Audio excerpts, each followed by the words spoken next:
And your keyword for your chance to score that daily $1,000 is Moose. M-O-O-S-E. Moose. Send that over to 33986 to get entered to win. Message and data rates may apply. You can get more details about the X96 1K a day at x96.com. Carrie Bill.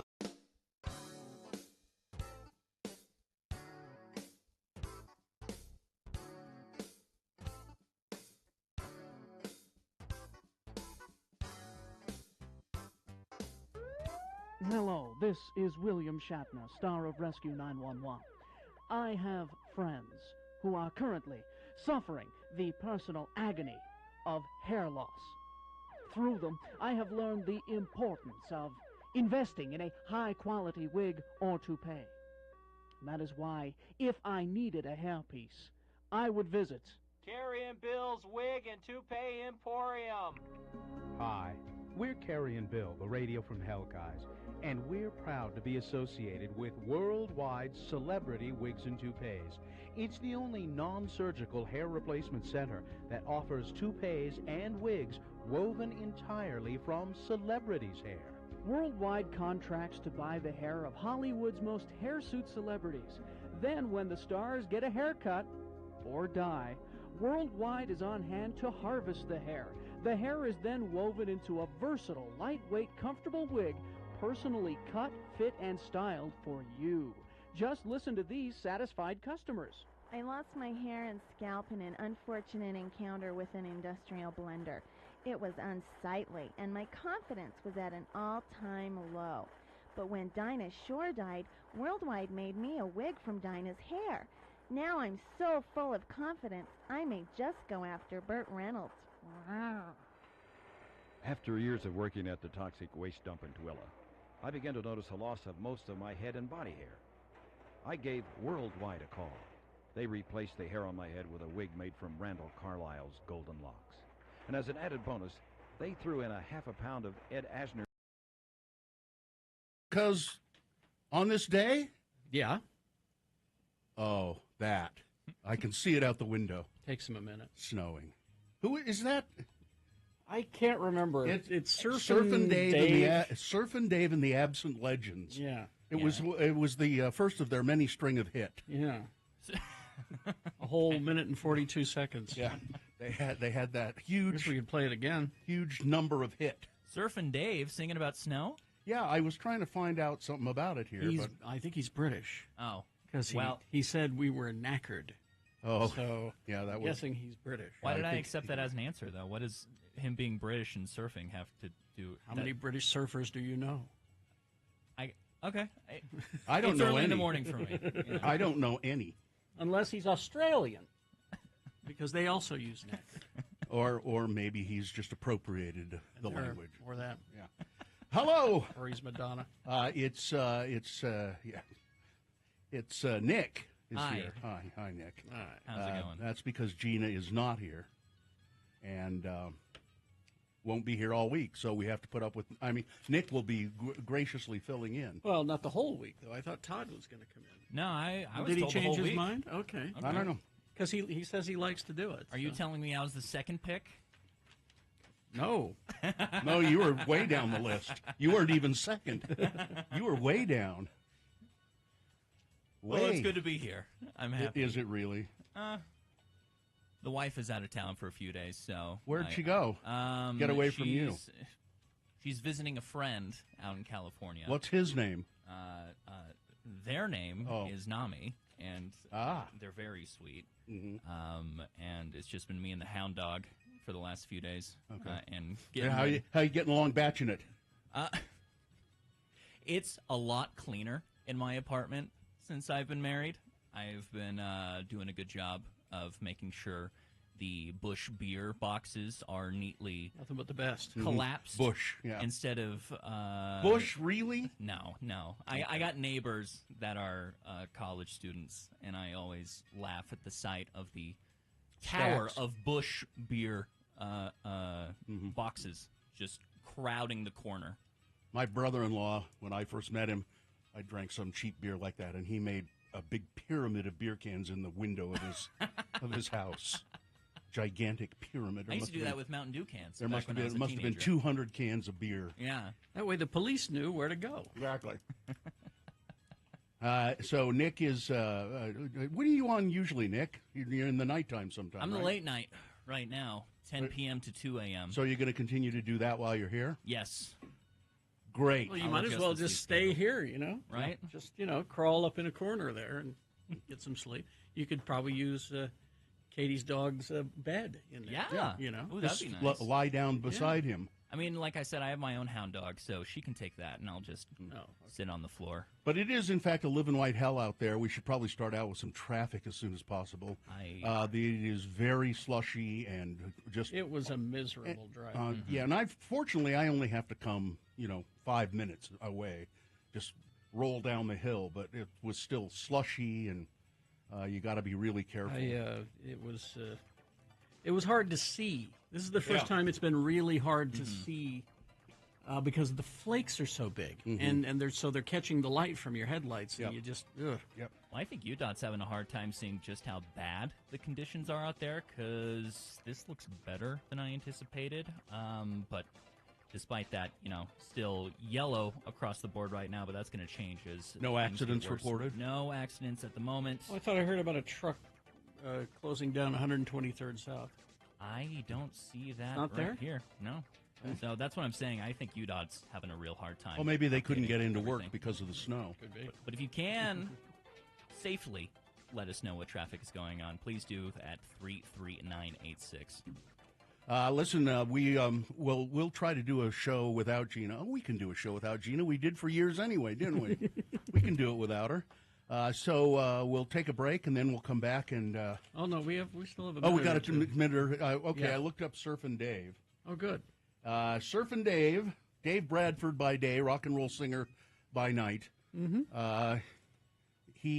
So the band is the Absent Legends. He's not really a part of the band. He just sings with them occasionally. Mm-hmm. And the band is made up of Dave Coleman. Well, it doesn't matter, their names. But there's very little information about them. It doesn't say. Not much is known about Surfin' Dave. The name of their album is In Search of a Decent Haircut. Okay. But I'm not finding very much about them because, well, they probably are not very good. Oh, yes, they are from the UK. British? Got that. Yep. Got that.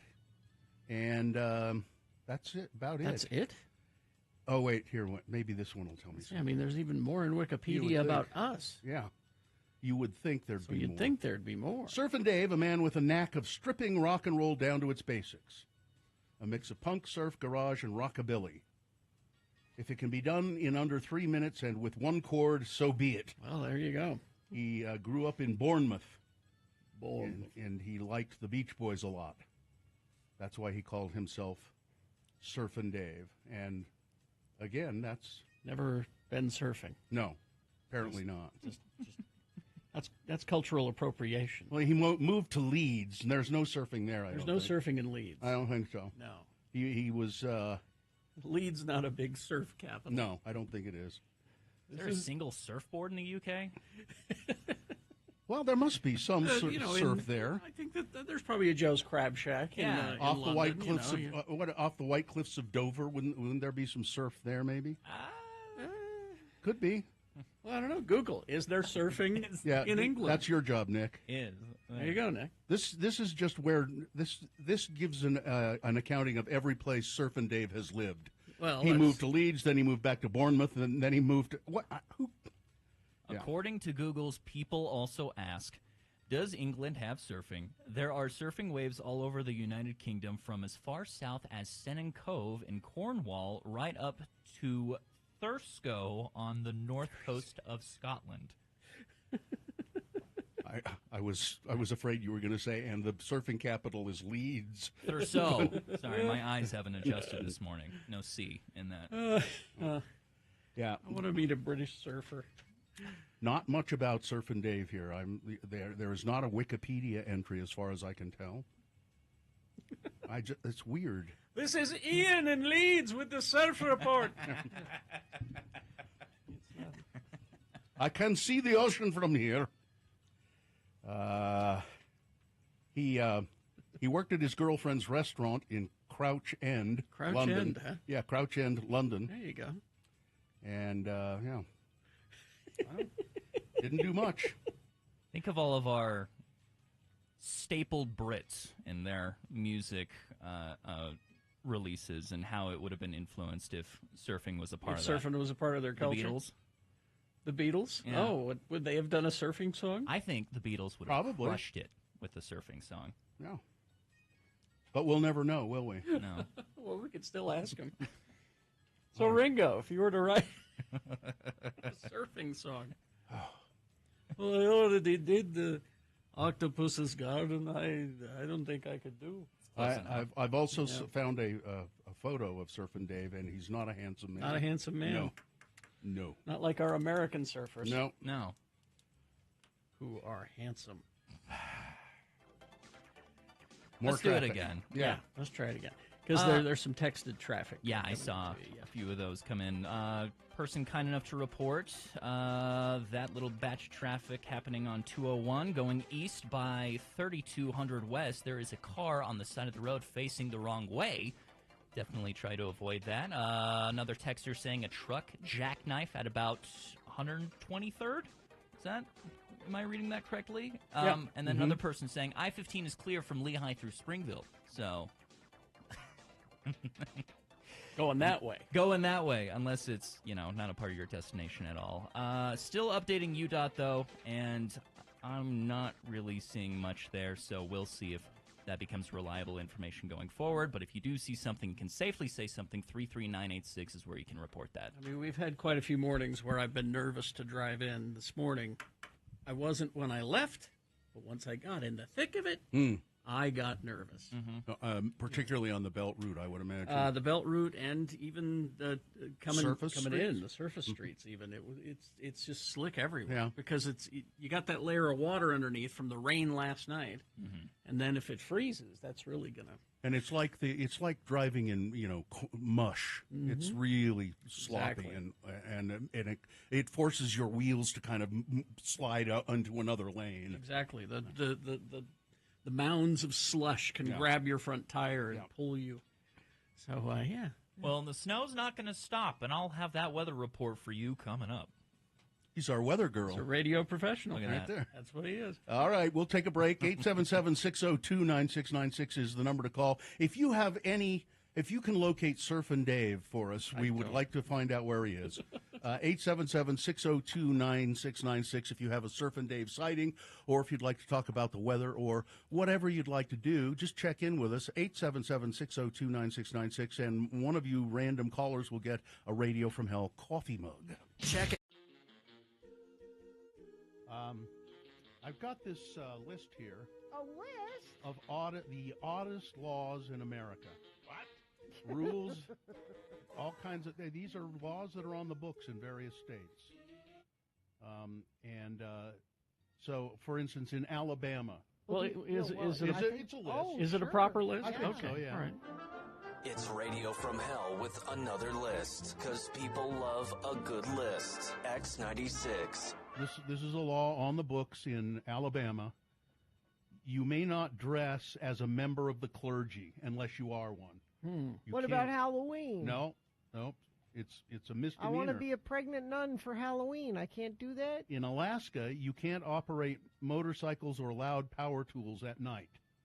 Well, that makes sense, doesn't it? That's not so strange. Arizona, you don't interfere with a claw game, a claw machine, or a crane game. You know those. Claw. Yeah, the claw. It's illegal to mess with them. If you do, it's a misdemeanor.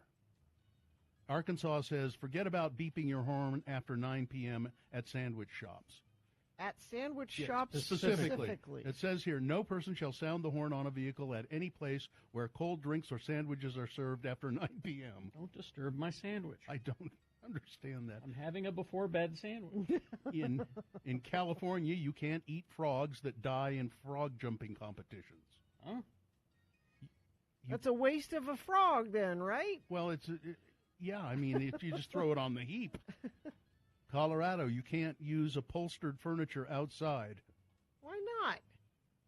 I don't know. You can't So use you have to use upholstered furniture outside. Oh, here I bet this is the reason. It's outdoor furniture lobby people saying you must buy outdoor furniture. I think it's because it just looks trashy. That's why I made that law. You can't use upholstered couches, mattresses, or in the front or backyard or the side yard. I'm an elected official, and I've decided that looks trashy. Now, this is a good law. In Connecticut, it is against the law to sell silly string to a minor. Oh yeah, we're anti-silly. That's a good idea. You know, I think what about mascots? I think only mascots can have silly string. No, they're dangerous with silly string. And that stuff's flammable, you know. Is it? Oh yeah. I've told that jazz bear, you stay away from me with that stuff. I'll punch him. In Delaware, you can't whisper or use profane language in a place of worship. You can't whisper in a place of worship? Yeah. Does that mean you're supposed to only talk out loud? It says no person may disrupt religious worship by noise, talking, or whispering, or by rude or indecent behavior. But how do you tell your kids to knock it off? You just shake your fist at them. Tell them they're going to get arrested. Don't feed the alligators in Florida. That's not odd. Yeah.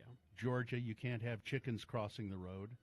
Well, it's just a good idea. Well, what they need to get to the other side. Well, I'm sorry. They really don't need You have to carry them. What kind of business do they have?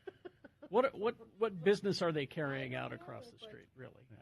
And in Idaho, you can't carry a red cane or a white cane unless you're fully or partially blind. That's right. You can't dye a baby chick in Illinois. Yes. In Indiana, don't even think about catching a fish with your bare hands. Why not? No hillbilly hand fishing? Nope. They got a whole series of shows about that. In Iowa, don't pass off fake butter as real butter. Now, that's a good law. That's a good law. Let me see where... Give me a good one to end with. We don't have one for Utah. We don't have there one. There are all no of our weird... laws. Yeah. Just look at our liquor laws. That's all you need to know. Let's see, one more. I got to get a good one here. In Maryland, it is illegal to use stench bombs. What is a stink bomb? A stink bomb. Any liquid, gas, or solid substance of matter of any kind which is intended to be thrown, dropped, poured, deposited, or discharged for the purpose of producing a noxious, nauseating, sickening, irritating, or offensive odor. No stink bombs allowed. Somebody did that to me once, so I'm going to make a law about it. Yeah, there you Stop go. it. We hope you'd enjoyed another list with Radio from Hell on X96. I'm an elected official.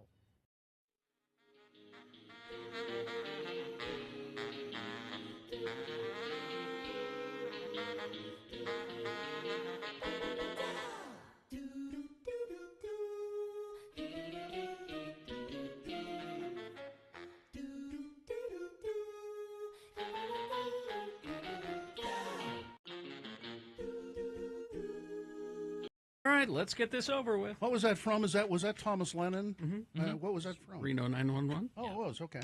Yeah, I recognize his voice anywhere for some reason. He's got a very distinct voice. He does indeed. Let's officially begin the program, and then we'll go to your check-ins if you're calling, but right now you're not.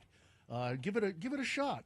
Check in with us this morning. Let us know how you're doing on this snowy Monday morning. 877-602-9696 is the number to check in with us. You can also use the text if you'd like, 33986. Nick, do we have a sponsor? Yes. Throughout April, Salt Lake Film Society is highlighting films by Paul Thomas Anderson and Wes Anderson, Anderson and Anderson, all on the big screen at Broadway Center Cinemas. Find showtimes and purchase tickets at slfs.org.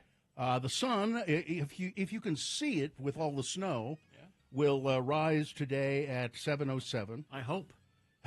Well, let's all cross our fingers. It will set at 7:54. That gives you 12 hours and 46 minutes of daylight. So watch your step. The moon is a waxing gibbous moon, 92.9% of full. The moon will set today at 6:20 a.m. Today being Monday. It's the third day of April in the year of our Lord Jesus Christ, 2023. Gina likes me to do a countdown so she can look forward to certain things. And here is the countdown for today. It is only 44 days to get ready for all the splendor and pageantry that only May 16th can bring. Yes, May 16th, National Sea Monkey Day. Oh, wow. They were given the name sea monkeys owing to the fact that they have a monkey tail-like shape, making them resemble monkeys, and, of course, sea monkeys also throw their own feces. Yes. And this is the one day before Fingerprints and Mugshots edition of the show for people who feel like hell in the morning. It's the Radio from Hell show, starring the Lords of Morning Radio with Kerry Jackson. I'm Bill Allred. Gina Barberi out for the week. Filling in is Nick. Nick's your buddy, Nick's your pal. Hey. And Katie, for short, is our fine producer. We have Dawson and Cameron Diaz helping out as well. And now, let's get on with the show. 877-602-9696 if you've a mind to call and check in. Yeah. Texts as well at 33986. I'm sitting at a stoplight, and I have not even counted 20 cars on the road in a very busy area of town. I drove for about 6 miles with only one car about a mile ahead of me and one car about a mile and a half behind me. So they might be right, and the traffic might be yellow because there's hardly anybody out. Maybe people are looking out the window and saying, I'm not going out there. I wouldn't blame them. Very tempted. Yeah. Chef Roy checking in. My drive to work wasn't too bad. Slushy, the worst part, was the snow coming down was pretty heavy, and it is. Yeah, very heavy. Big flakes. Metal Shop Mark, my 3.2-mile commute into Willow was rather sloppy. Sloppy. Perry City listener checking in. It's my son's 10th birthday. Happy birthday, Keaton. You know where Perry is, don't you, Nick? I actually don't. It's up on Utah's famous Fruit Way. Where You know where that is? But you don't know of Utah's famous Fruit Way? Is Brigham City a part of that? Well, the Fruit Way is between Ogden, North Ogden, and Brigham City. Oh, okay. The old highway there. Yeah. And there used to be orchards aplenty there, and there'd be a dozen fruit stands along there. I think there's only 2 or 3 now. Do they still have, is it the Peach Days up in And Brigham City? I'm sure they do. Mm-hmm. I rode with the Peach Queen on the Peach Days float one time. The Peach Queen. Huh? Yeah. They let me sit right next to the Queen and wave. I'm the Peach Queen. I don't remember why they let me do that. Did they? Or did you just show up? No, they invited me for some reason. Okay. I can't remember why. All right. Dr. Mike is on line Let's one. go to Dr. Mike. Hey, Mike, how are you this morning? Good morning. How are you? I am awake and alive. Good. Where are you out and about? I'm not out and about. I'm out of bed. Does that count? Well, Yes. yeah, that's out. Toot. No, I'm just hanging out at home. Don't have to go out into the weather today? I have to go out for physical therapy on my shoulder, but that's about it. Well, what's been going on with you? Well, let's see. I'm participating in a bunch of studies for Parkinson's, so I'm a human lab rat. Mm-hmm. Oh. And in case you didn't know, April is Parkinson's Awareness Month, so I did not know Merry that. Christmas to me. I was not aware. I didn't know that. Congratulations. How lucky There you go. How lucky you must feel. And let's see. Other than that, a lot of interest in our life in moving to get me into a place with fewer stairs. Oh, no. yeah. You're going to move out of the wonderful. How old is that house you live in? 100 years old at least. It's over 100 years old. Yeah. Yeah, it's a beautiful old house that Mike and his wife have fixed up, and it's up on Capitol Hill, and it's a great house. Yep. Nice. Sorry, you're going to have to leave that. Well, you do what you need to do to make things work. Yeah. Mike, do they know? They don't know what causes Parkinson's, do they? They don't know what the real cause is, but they know, or at least have an inkling as to what the changes are in your brain that make the problem, but they don't know what the original cause is. They don't know why. Yeah. My grandmother. But it never hurts to have. Yes. Yeah, no, my grandmother lived with Parkinson's for many, many, many, many, many years. Yeah, but it never hurts to have a wealthy celebrity who has the disease to move forward. Yeah, Michael J. Fox. He's poured a lot of money into that. Well, and a lot of time and a lot of fame and certainly awareness. All right. Mike, we got to go. If you find a house with fewer stairs, I may move in with you because I'm facing sort of the same problem with stairs, but it's because of my back, not because of Parkinson's. And I've got stairs aplenty in my house too. So I was going to say, you're always welcome. All right. Thanks, Mike. Thanks, Mike. See ya. All right. Bye-bye.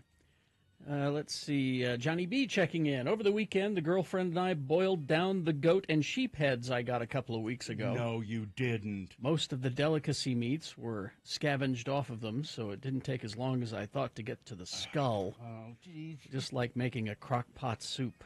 I've heard face meat is the most delicious meat.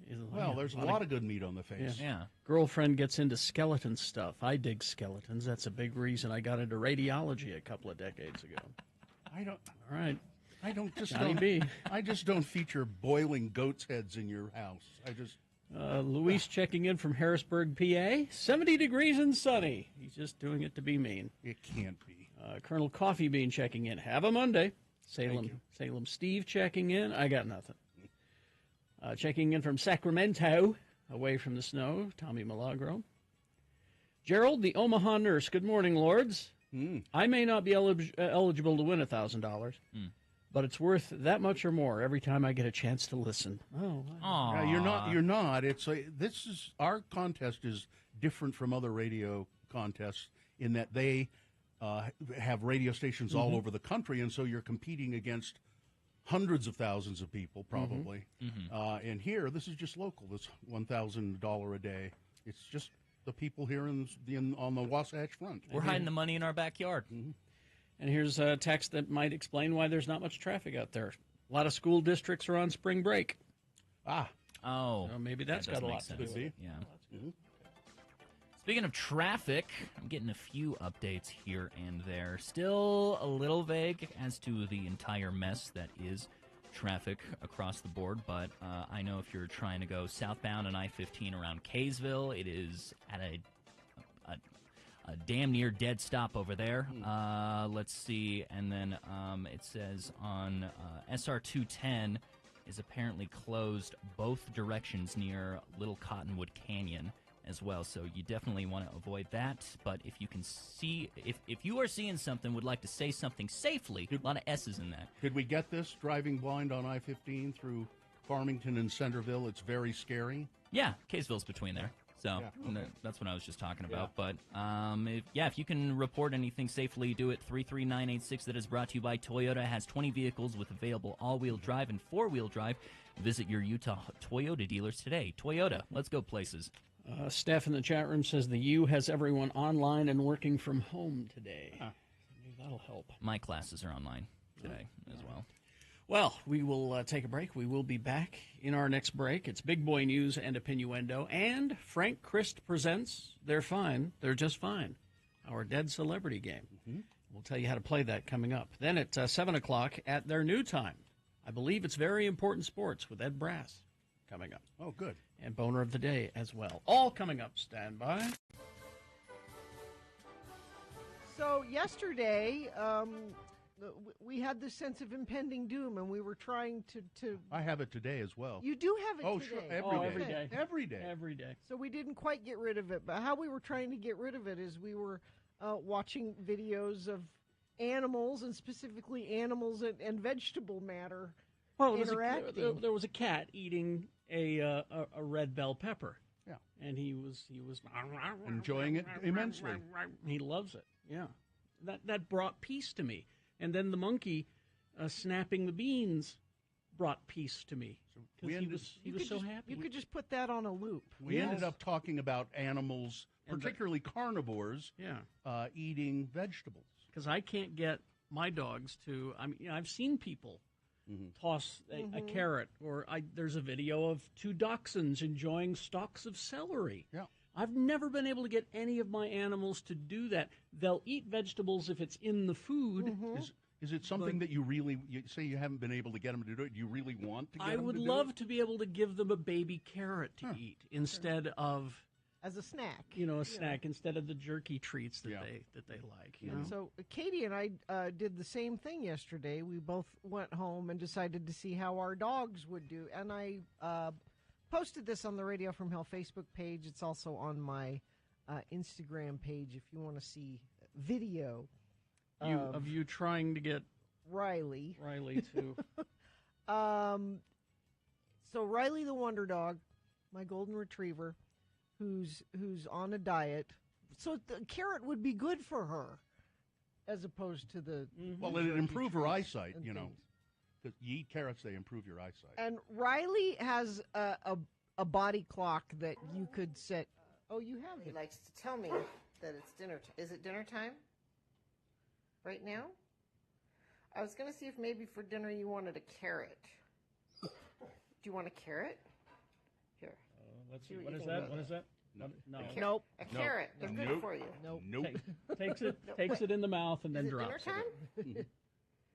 The carrot's right there. You don't. No, she. Well, you know then what? She leaves. Gina, what you should have done is say, all right, then, no dinner for you unless you eat the carrot. Well, here's what I did. So Riley has this amazing body clock, and at 4 a.m. she gets breakfast because that's when I'm up, and that's when she gets. Our dogs are on the same similar clock. Yeah. Which means 12 hours later, 4 o'clock in the afternoon, that's dinner time. 3:30. Hudson starts pounding on. And she will come get me. This dog sleeps 23 hours a day, but she will wake up and come find me in the house and tell me it's dinner time. So I thought, she's hungry. This is the perfect time to try the carrot because she wants. She wanted absolutely nothing. Well, then I mean, you should have just said there will be no food until you eat your carrot. I tried, and she twice I called her back, trying to be like, okay. I guarantee you, within 48 hours of no food, she'd eat that damn carrot. 48 hours. Should I do the Mommy Dearest thing? Do you remember this in Mommy Dearest? Oh, the you have to sit there until you eat it. And so Mommy Dearest ordered a rare steak for her daughter, and her daughter's like, I don't want to eat it. It's bloody. I don't want to eat it. And for 3 days, every meal, she served her the same steak. Same steak. You're not going to waste this food. That's sort of the plot for the book, the wonderful book, Bread and Jam for Francis. Darling, rare meat is good for you. The doctor said so. Yep. Where Francis, the little badger girl, will eat nothing but bread and jam, breakfast, lunch, and dinner. Yeah. Bread and jam for Francis. And finally, her mother says, just let her do it. She'll get tired of bread and jam finally. And when she does get tired of bread and jam, they say, well, we're sorry, that's all we have. Bread and jam. To teach Francis a lesson. I don't think Francis needed a lesson. Yes, she did. Badgers need lessons. She's a badger with a dress on. She's a badger with a dress on. She needs a lesson. I think you really should have just made the dog go hungry and tell him. I see here people are suggesting try a little peanut butter on the carrot. Well, you put peanut butter on anything. Well, yeah, exactly. Dogs like peanut butter? Oh, yeah. Oh, they love it. So your dog has this clock where at 4 a.m. Yep. They'll come in. My cat has the similar thing. At 9 p.m., he'll start yowling like he doesn't know where he is and he's all alone. Oh, that's sad. When there are people around. And you go find him?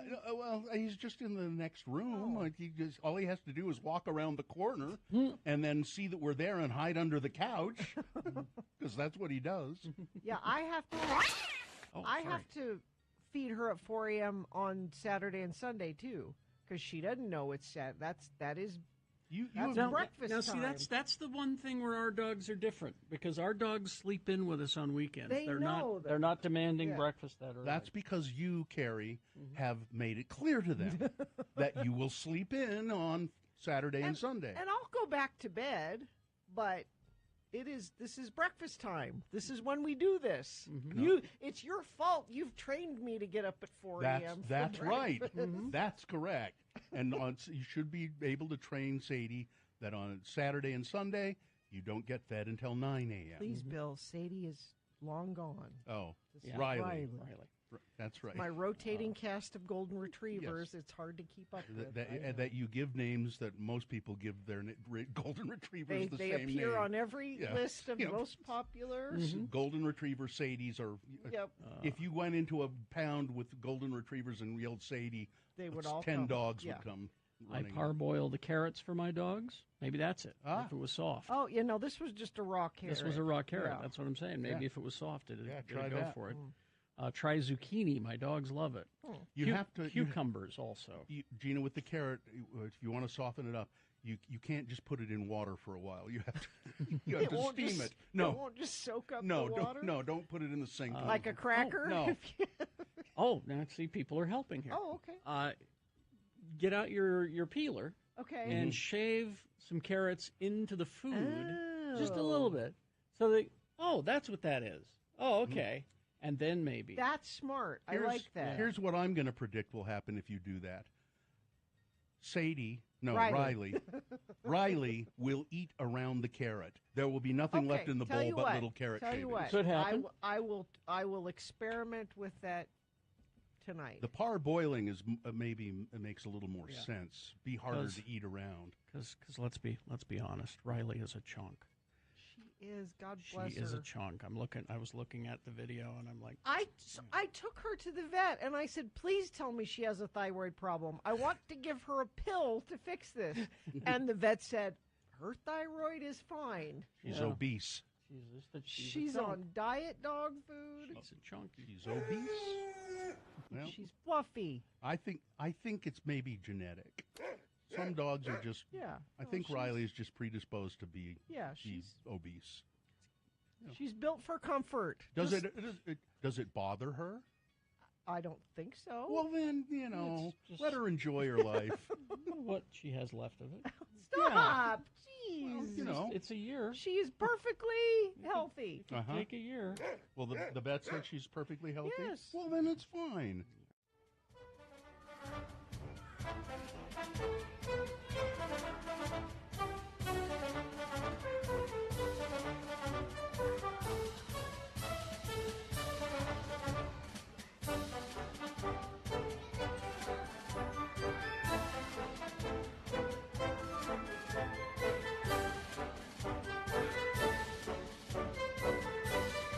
Garbage. 6:39 right now. We got Frank Christ Presents They're Fine. They're Just Fine. Coming up here right after this news. Now, how you play the game is you call in 877-602-9696. We'll have a list of 4 celebrities. 3 of them are just fine. One of them, however, is dead. Mm-hmm. If you pick the dead one. What, Nick? The twist. One of them, however, is dead. Is it too gruesome? Yeah. One of them is not fine. Certainly gruesome for 6:50 in the morning, I'd say that. Let's not say dead. Let's just say not fine. Not fine. Yeah. All right. And if you pick the right celebrity, you're going to win what? What do we have? You are going to win. I have way too many papers today. You have work papers. You are going. Where did... This has all been rearranged since I've last done this. Offspring tickets. There we go. Offspring tickets. All right. Nice. So 877-602-9696. You can call and line up now if you'd like, or take your chances and wait. It's up to you. Big boy news and opinioendo now. Brought to you by? Brought to you by Become a Nurse in just 32 months at Nightingale College, blending online classes with on-ground supervised field experience, virtual college, actual nursing. Start your nursing journey at nightingale.edu. Now accepting enrollments for fall semester. Does the name Ryuichi Sakamoto ring a bell? Yes. Tragedy. Mm-hmm. He was an eclectic Japanese composer who was an early leader in electronic pop music and became an acclaimed composer of film scores, notably Merry Christmas, Mr. Lawrence, and the Oscar-winning The Last Emperor, that blended Eastern and Western cultural influences. He died March 28th at 71.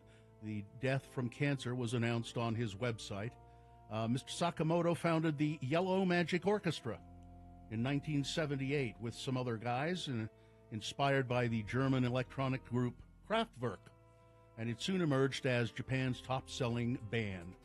Popularly known as YMO, the orchestra perfected a witty, robotic pop that attracted legions of fans in Japan and influenced the sound of everything from Nintendo video game scores to the techno genre and hip-hop.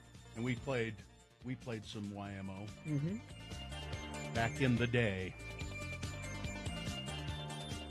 The top 5 comedians of all time, according to critics. All time. Yeah. Okay. According to some researchers at the University College of London, they kind of went through this huge list of comics and came to a consensus of the top 5 comics of all time. Richard Pryor, and these are people you would expect. Yes. George Carlin. Mm-hmm.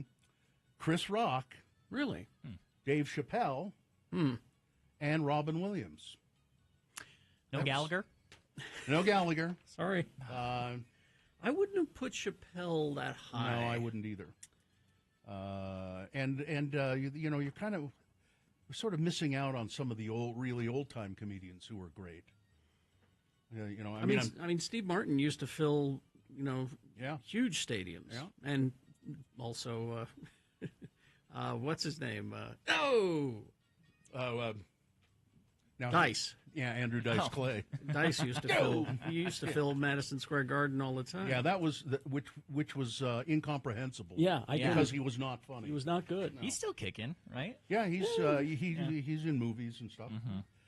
It's been more than 3 years since police announced that 2 kids were missing from an eastern Idaho town, and each twist in this grim investigation has seemed stranger than the last. Their mother claimed to be a god, a deity. According to divorce papers written by her estranged husband, she called the kids zombies. They had become zombies. And that's why she had to get rid of them. A handful of followers seemed to buy into her doomsday claims, Arizona investigators have reported. Those are just some of the details that could be aired in court starting next week, when Lori Vallow Daybell stands trial on murder, conspiracy, and grand theft charges in the deaths of 7-year-old Joshua J.J. Vallow and his sister Tylee Ryan, who was last seen a few days before her 17th birthday. Her husband, Chad Daybell, faces the same charges. They're both charged in the October 2019 death of Chad Daybell's late wife. Got to get rid of her so I can marry Lori. It is a bizarre case, and it will again be all over the news here very shortly. Well, even Lori's original husband died as well, right? Oh, yeah. So all around. Despite what appeared to be an overwhelming defeat at trial, Terry Sanderson may not be done in his pursuit of what he believes is justice against Gwyneth Paltrow. In a statement released Friday, Sanderson's attorney said that they and their client are considering all options after the jury took little time to deliberate and exonerate Gwyneth Paltrow of any blame for a 2016 ski collision on the slopes of Park City, instead placing full fault at the feet of the 76-year-old retired optometrist. Somebody said, this is the whitest trial I've ever seen. It is. This guy, he got hurt in a skiing accident, and now he can't taste wine. I mean, geez. They are looking for a motion for a new trial, an appeal to the Utah Supreme Court, and other legal options. Would you just drop it, for God's sake? I think if they spend more money on another scenario video of what happened, maybe he can get a ruling in his favor.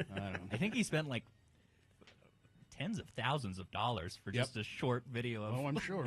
Quit while you're behind. But man. Gwyneth Paltrow on her way out of the courtroom did stop and say to him, "I wish you well."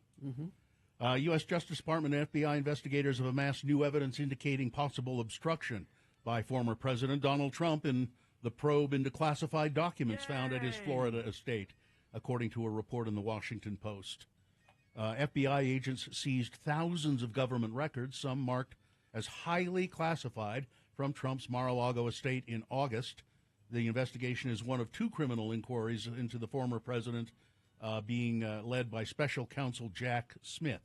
Trump, who was indicted Tuesday in a separate inquiry in New York. Keep in mind, these are not the same things. It's all different stuff. There are 2 or 3 others that could be. Yeah, besides these 2. Yeah. After his advisors received a subpoena in May demanding the return of the classified records, Trump looked through some of the boxes of government documents in his home out of an apparent desire to keep certain things in his possession, the Post reported. I'd just be very curious to know what it was he wanted to keep. Well, in his Hannity interview, he said he had every right to keep those, and that, I never looked at them, but I could have. That was my right. Yeah.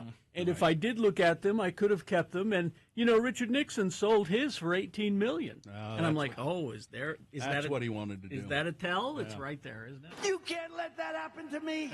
Former Trump lawyer Michael Cohen will, along with all of us, see something surreal this week as the former president of the United States gets to the Manhattan criminal courthouse and has his fingerprinted and mugshot, all as protesters gather outside. Michael Cohen says, I expect this to be complete and total mayhem. Absolutely. And he seems kind of pleased by that. This is Donald's worst fear, being mugshotted and fingerprinted and referred to as a felon, he said. This is a really strange story. A woman was pulled alive from the rubble of a Pennsylvania chocolate factory after an explosion that killed 7 workers at the chocolate factory. The Palmer chocolate factory. Now, she made it out, and this is how. Oh. Flames had engulfed the building, and her arm was on fire when the floor gave way beneath her. She thought, that's it, I'm dead, I'm going to burn up. She fell into a vat of liquid chocolate. What? Which put out her blazing arm. You can't... Oh, sorry. Patricia Borges wound up breaking her collarbone and both of her heels.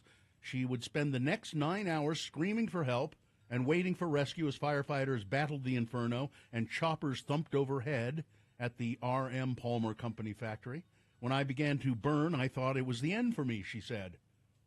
That, and then the floor gave way and I fell into the chocolate, and I thought, well, at least my arm is not burning anymore. Wow. That's just bizarre. A vat of chocolate saved her. And I believe the R.M. Palmer chocolate, if I'm not mistaken, makes the chocolate Easter bunnies. Yes.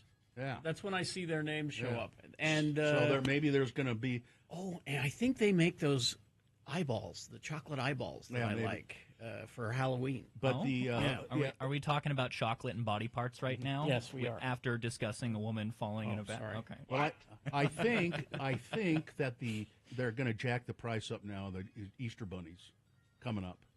I bet they do. You think the price will go up? Yeah, because there's a shortage. Going to be a shortage. Well, the factory's gone, so yeah, that makes it so another chocolate group could come in and take away the market. Yeah. Big chocolate.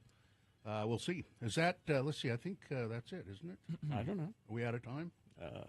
You're okay. I'm okay. Got one more. All right. Here's one more. A renter in Australia has revealed the disgusting source of grime that had been appearing in her shower. Julia Lang Malone moved into a home on the Gold Coast of Australia with her husband and kids last year, and they'd been struggling with an awful smell in the bathroom. Despite scrubbing it over and over again, the stench kept returning, and then she made a grim discovery. Ms. Lang Malone found a stash of thousands of cigarette butts hidden behind the shower frame panels. Ew. The previous tenants were smokers, and the smell of nicotine was embedded in the walls and carpets of the house.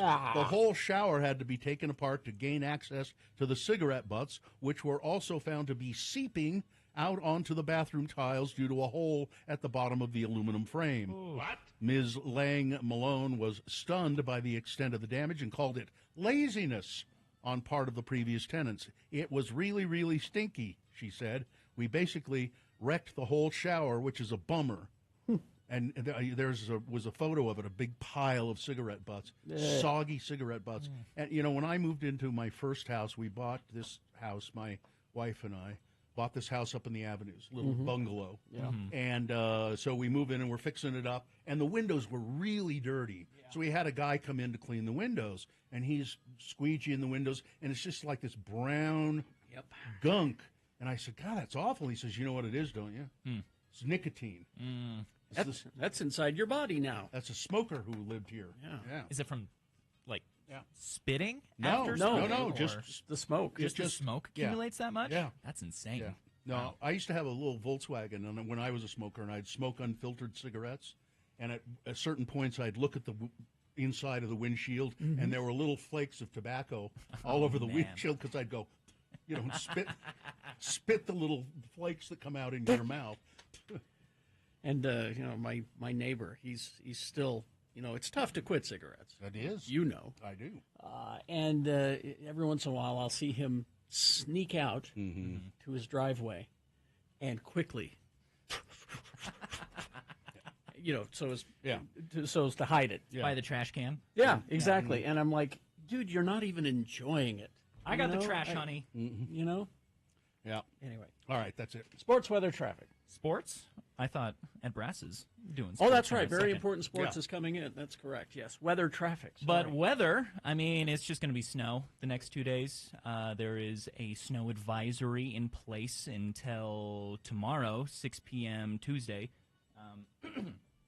Obviously, that is affecting all the traffic going on outside as well. So we're in April and experiencing torrential winter storms. Everything's normal. Everything's fine. That is brought to you by, do you owe $10K or more in back taxes? Multiple unfiled years? Contact McClure & Stewart for a free consultation. Go to McClureandStewart.com today.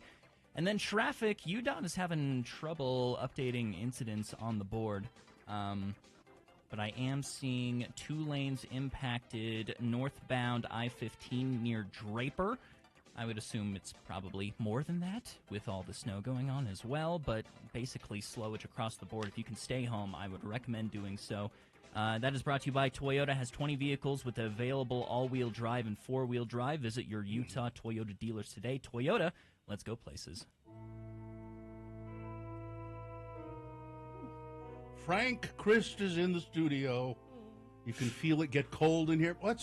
Frank, your scooter sidecar is full of snow. I know. That's terrible. It shouldn't be that way because it's a magical instrument. I know. Here, let me take care of that. Yes, there we sit go. down and brush the snow off your cowl. It's gone now. Frank Christ has joined us in the studio. We play a little game with Frank.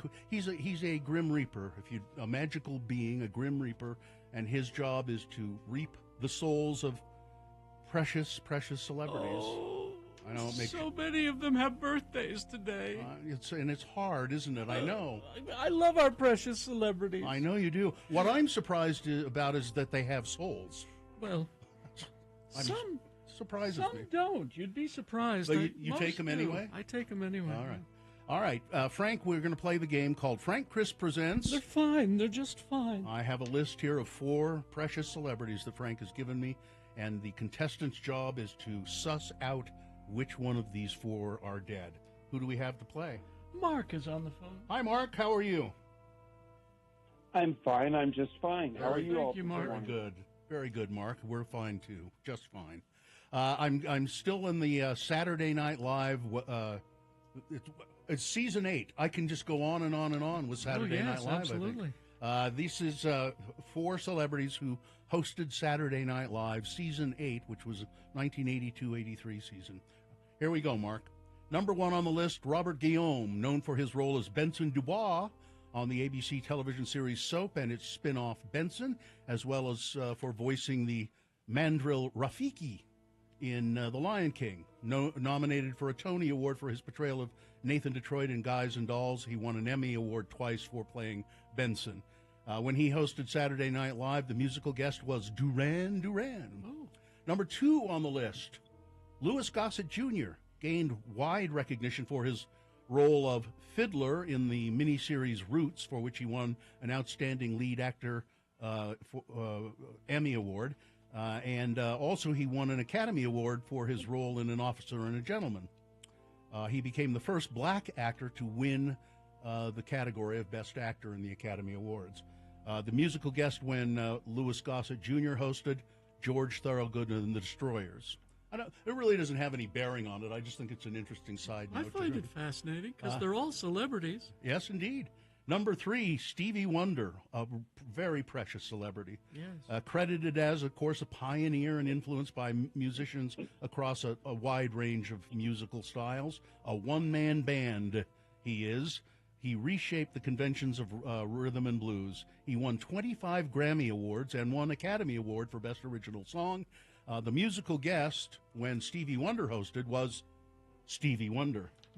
And number 4 on the list, Rick Moranis, who hosted with his pal Dave Thomas. Ooh. He appeared in the sketch comedy series SCTV, of course, and several Hollywood films, including Strange Brew, Ghostbusters, Ghostbusters 2, Little Shop of Horrors, Spaceballs, and Honey, I Shrunk the Kids. When Rick Moranis hosted, the musical guest was the Busboys.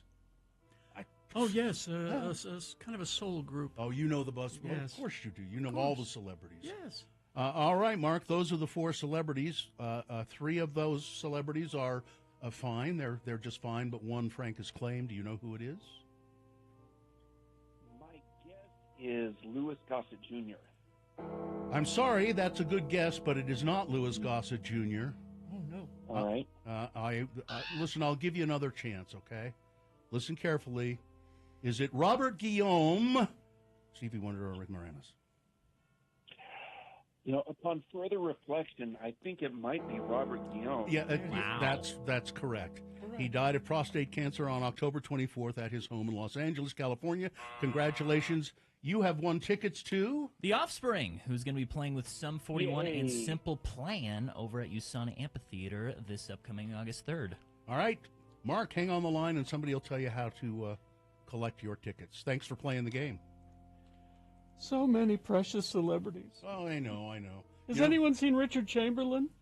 Well, you mentioned him last week, too. You really want him. He's 89. Well, Lou Gossett is 86, Frank. And not feeling well, I understand. Yeah, and let's see, who else is on the list? Yeah, he's the oldest one on the list here. Has anyone seen Shirley Jones? No. 89. Oh. Herb Alpert, 88. Taste of Honey. Christopher Walken is 80. Oh, no. Oh, Gabe Kaplan. Gabe Kaplan's 78. I'm going to get out of here. Okay. I'm going to welcome back Cotter is what I'm going to do. Bye-bye, everybody. Goodbye. Goodbye, Frank. Bye, Frank. So long. KXRK Provo, right after these messages, you're going to get, of course, your next word in the $1,000 giveaway. But right now, we got traffic, and I know that incident northbound I-15 near Draper is still developing. A lot of people saying emergency crews are dealing with that at the moment. I see a few other incidents across the board that aren't that notable because they don't have that much of an impact. But if you see something and can safely report it, please do so at our text line 33986. All right, we'll have that word for you right after these. Stand by. It's time for Beat Gina, the game show that always assures there's a peaceful transfer of power. When the game is decided, you can be sure that Gina will peacefully hand over a prize, deserved or not. So join in the fun, and don't worry about losing your precious game show democracy when you listen to Beat Gina. And now, here he is, the defender of game show democracy, the host who fights for the truth, the justice, and the game show way. He won't let the show fall into chaos. No, he's the one, the only, Kerry Smilin' Jack Jackson. Oh, thank you, Johnny. Thank you so much. Good to have you back. It's good to be here. Well, let's see. Good to be anywhere. Good to be above ground, as my uncle used to say. All right, we do have a contestant on the phone. We tossed a coin off-air to determine that Scott will be our contestant. And, Scott, are you there? I am here, thank you. All right, Hi, Scott. Scott has promised to go to Moochie's as much as possible. Excellent. Have Philly cheese. It's not much of a sacrifice. we all do our part in this desperate time. Get the Philly cheesesteak. Yeah. Get the Philly cheesesteak egg rolls there. I will try that. I've never had that before. All right. We will toss a coin now to determine who goes first in this game, Scott. It gives you an advantage. Call it heads or tails. Heads. Heads. Coin toss app says it is heads, as you can see. All right. I think that means you go first. That means you have an advantage in the game. This first question is yours alone to answer correctly. If you do, you get a point. If you get it incorrect, Gina then gets a chance to answer it and steal your point away. We'll then go back and forth until somebody has 3 points. So, Scott, Shaun of the Dead trivia. First question. What pub does everybody take refuge in? What's the name of the pub that everybody takes refuge in? Is it A, the Winchester, B, the Dorchester, C, Squatters, or D, the Sun Trap? I'm going to go with A. That would be a good choice. Thank you. It's 1-0 for Scott. Now let's test Gina's knowledge of the wonderful comic zombie movie Shaun of the Dead. it's her turn to answer. Gina. Yes. Nick Frost plays a character named Ed in the movie. Yes. What is written on Ed's T-shirt through the length of the movie? Is it A, I'd rather be Russian than a Democrat? B, I am drunk? C, I got wood? Or D, the word boner with like 2 robots on it? B. I am drunk? Yes. That is incorrect. Really? Scott. Chance to steal. Scott, what's the answer? C. I got wood is correct. It's 2-0 for Scott, and in what may be a clean sweep, Scott controls the question with his dominance of the knowledge of the wonderful comic movie Shaun of the Dead. It's better to be lucky than good. All right. Scott, what crazy thing does Big Al believe? What crazy thing does Big Al believe? A, that there's a secret basement under Comet Pizza. B, dogs cannot look up. C, cats can secretly talk. Or D, COVID-19 is a hoax. I'm going to go with B. I'm not sure about this one. B, dogs cannot look up? Uh-huh. That is correct. Scott, sweet. You win the game. Wow. Not only are you going to enjoy delicious food at Moochie's, meatballs and more, you win a Radio from Hell tote bag. To put all your sandwiches in. Your totes and sandwiches and egg rolls. Egg rolls and all that. Congratulations, Scott, and helping transfer power peacefully here on BG. Oh, no problem. It's nice to finally meet you, Johnny. All right, Scott. Thank you. Hang on the line. Johnny fan. Hang on the line. I'll put that down as one fan. Hang on the line, and we'll get your information there, Scott. Thanks. Future. Each keyword, of course, being another entry into the 1K a day cash prize, and in extension, greater chances at winning. So, if you want to roll up the dice of scoring that $1,000 right now, then text the keyword freedom to 33986. FREEDOM. Freedom. Send that to 33986. Message and data rates may apply. Rules and details are on x96.com.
Sponsored?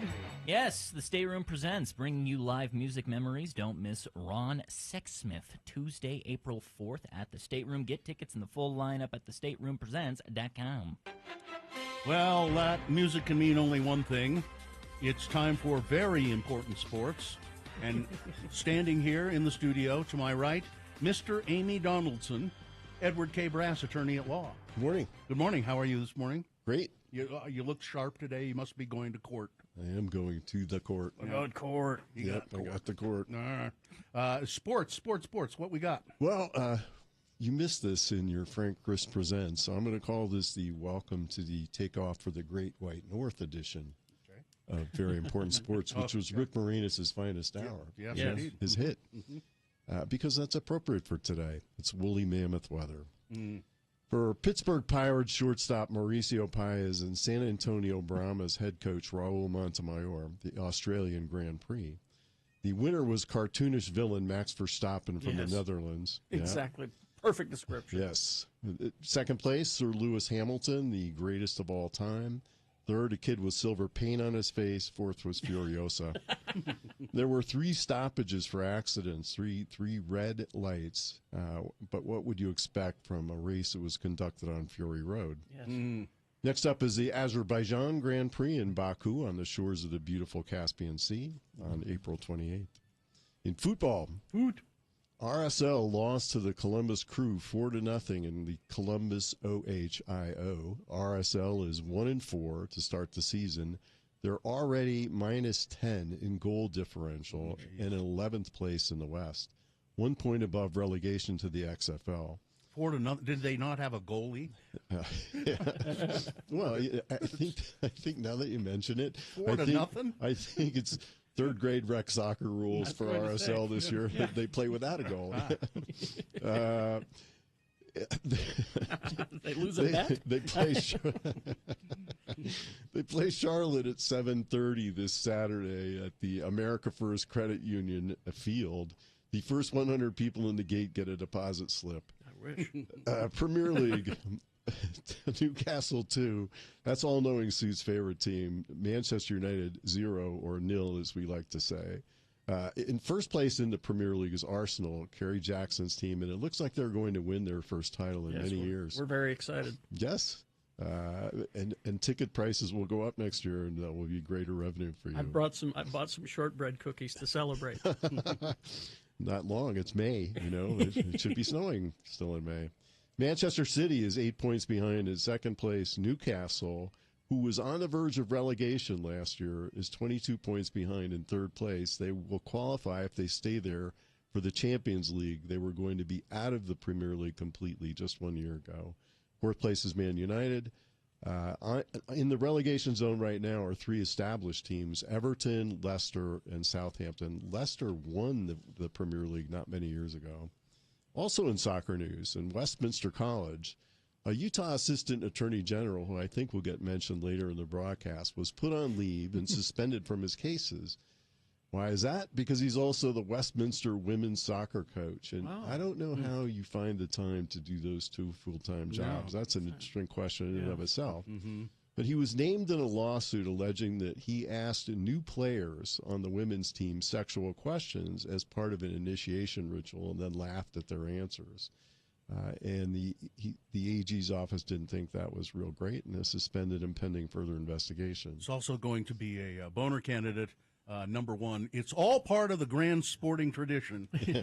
Sports building character, is that the tradition? Yeah. In Utah gymnastics, in good news, the Red Rocks won the Los Angeles Regional to qualify for their 47th straight national championship appearance. They are the only school in the United States to qualify for all 47 championships. Wow. Yes, that's quite a record, really. Someone make a documentary about that. They should. 47 years in a row. So in women's NCAA basketball, LSU 102, Iowa 85. That's LSU's first women's title. However, Kim Mulkey, their coach, has won titles also at Baylor in 2005, 2012, and 2019. Angel Reese of LSU is the most valuable player of the finals. She scored 15 points in the last game, 5 assists, 10 rebounds. Iowa's Caitlin Clark, the new Larry Bird, who carried Iowa to the finals on her back with 2 41-point games, had 30 points, 8 assists, and 2 rebounds, and that was an off game for her. She was in foul trouble most of the game. Iowa fans were not happy with the refs. Utah fans will remember that LSU beat Utah on March 24th, 66-63, only because Utah went cold shooting free throws, or there might be a national championship banner hanging in the Huntsman Center right now. In the men's national championship, which is tonight, number 5 seed San Diego State will play number 4 seed UConn.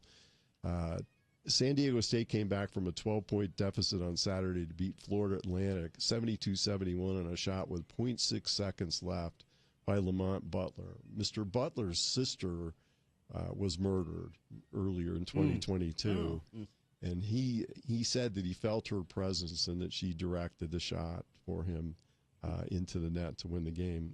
UConn crushed Miami 72-59 in the other semi. I predicted last week that the winner of that semi would win the title. I think UConn's going to beat San Diego State. Unfortunately, because San Diego State is the Cinderella team, but I think UConn will win it. Its 5th title. San Diego State is seeking its 1st title. In the NBA, the Jazz missed the last-second shot to lose to the Nets in the Barclays Center. That's an English bank in Brooklyn. Oh, that's right. 111 to 110. Utah is 36-42, 12th in the West, 2 games out of the playoffs with 4 to play. Doesn't look like they're going to make it. I wonder how many people think that arena is named after Charles Barkley. If they do, they can't spell really good. Yeah, It's just spelled like the bank. But yeah, that could be. At basketball. It has its own subway stop, by the way, on its way to Coney Island, where you can get famous Nathan's hot dogs. Yes. So stop there, see a basketball game, go out and get yourself a hot dog. So have you watched the new baseball? Not yet, no. I watched some on Saturday. I was curious. Did it help? It does. It does. What is it? The speeding it up? Yeah, it's and there's just not a lot of dicking around, They just get on with it. The pitcher gets up there and throws the ball. Talking about the timer, right? Yeah. Yeah.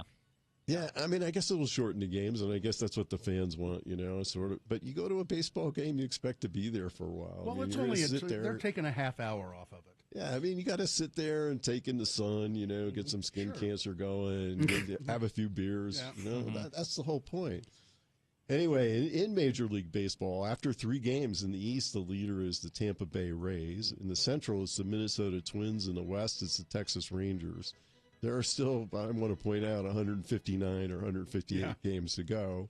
In the NL East, Emily, the New York Mets are in first place. The Central, the St. Louis Cardinals, and the West are the San Diego Padres. And really, that's, since I'm not doing XFL, that's except for the fact that Raul Montemayor is the head coach of the San Antonio Brahmas.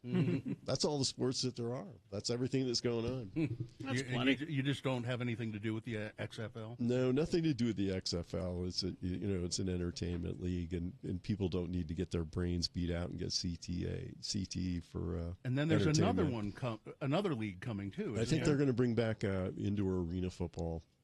So there could be a Radio from Hell indoor franchise. Yeah, well, that'd be good. Bill enjoyed it. I kind of enjoyed arena football. It was like a human pinball machine. Yeah. I'm sure you probably would like indoor soccer as well, too. The same sort of thing. Sure. Yeah. So there's your sports for April 3rd. It doesn't look like April 3rd. No, it doesn't. 2023. How do you have to go up north for trial? No, I have to go down the street. Oh, okay, I'll be there good. for a week. All right, thank you. Edward K. Brass with sports. Thank you, sir. Have a lovely day. All right, you too. All right. Traffic, please. Traffic. That northbound incident on I-15 near Draper is just getting worse and worse. Emergency crews are still dealing with that. 3 lanes now being impacted if you're around there.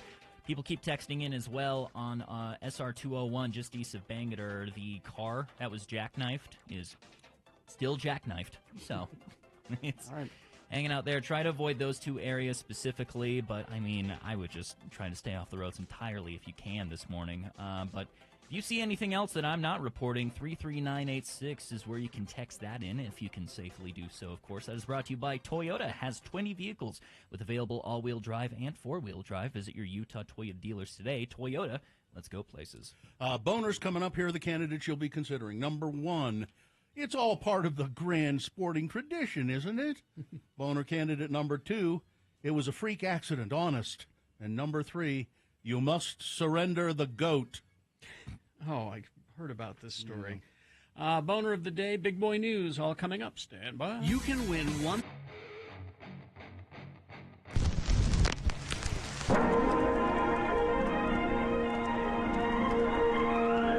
It's often said that people of Utah speak a language all their own. It's a language that's often confusing and even incomprehensible to newcomers here in the Beehive State. So, Radio from Hell presents a handy guide to help everyone understand how the natives speak. It's the Utah word of the day, and today's word is...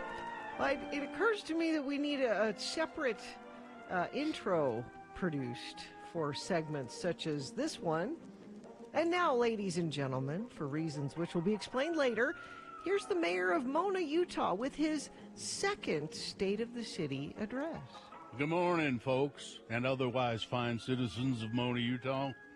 Good morning to the Mona City Council members who have gathered here this morning to hear my second annual report, which I'm doing because of the complaints that the first one wasn't complete enough. I'm your mayor, the Mayor of Mona, Don Criddle. And as Mayor of Mona, it is my civil duty to address you all once a year, or twice a year if you don't like the first one, and to report on the condition of our fair city, Mona, Utah, the city of which I, Don Criddle, am mayor of. And this is my second annual State of the City address. Don't forget to talk about me, Daddy. I'm here with you. So make sure you talk about me as well. 'Tis true. I have brung my young son, Denver. Denver Criddle, son of Mayor of Mona, Don Criddle. 'Tis true. I have brung Denver, who will talk about the state of the city of Mona, Utah, as it pertains and otherwise relates to the young folk of our city, Mona, Utah. That's right. The State of City address this time is multi-generational. That's Latin. It means multi-generations, or more than one generation. And I'm going to address one of them generations today, the young one. That's right, because as you know, Mona, Utah, has a big diversity of white folks living here. There's men and women and children and horses, and we got dogs and cats. And part of that is our Chinese restaurant, which is owned by the Christiansen family. They all are threads in the beautiful tapestry of Mona, Utah. Oh, and we have a Flying J, too, but some folks who live in Nephi, they come over and they run that. Now, as your mayor, the Mayor of Mona, Don Criddle, I am pleased to tell you that the state of Mona, and by state I mean condition, you know, the way things are in Mona is good. Some might say real good. And the budget is very nearly balanced now. So does that mean you figured out how to stop the money leak, Daddy? Denver! Did you ever find out who put a hole in the city's money boat where the tax money would slowly drip, drip, drip into someone else's pocket? That is enough, Denver! I know that you were sure that Eldon Whitlow was the one responsible for the shortages, right, Daddy? Denver! Mr. Whitlow has been the finest city manager Mona has ever had. I'm sorry, Eldon. And he has a real nice new car, too. Denver, why don't you just give a report on how Mona young folk are doing in our fair city? We're doing good, Daddy.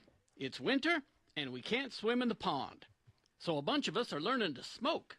Denver! No, I'm sorry. Did I say smoke? I meant ski. Yeah. A bunch of us kids are learning to ski. We got lessons out on the hill in the cemetery, so I'd say the kids of Mona are doing good. The kids are all right. Well, there you have it, folks. Enough is enough. I think you can see why around these ports we say Mona, Utah. So why not? Join us again some other time as we examine how the Utah natives speak with the Utah Word of the Day.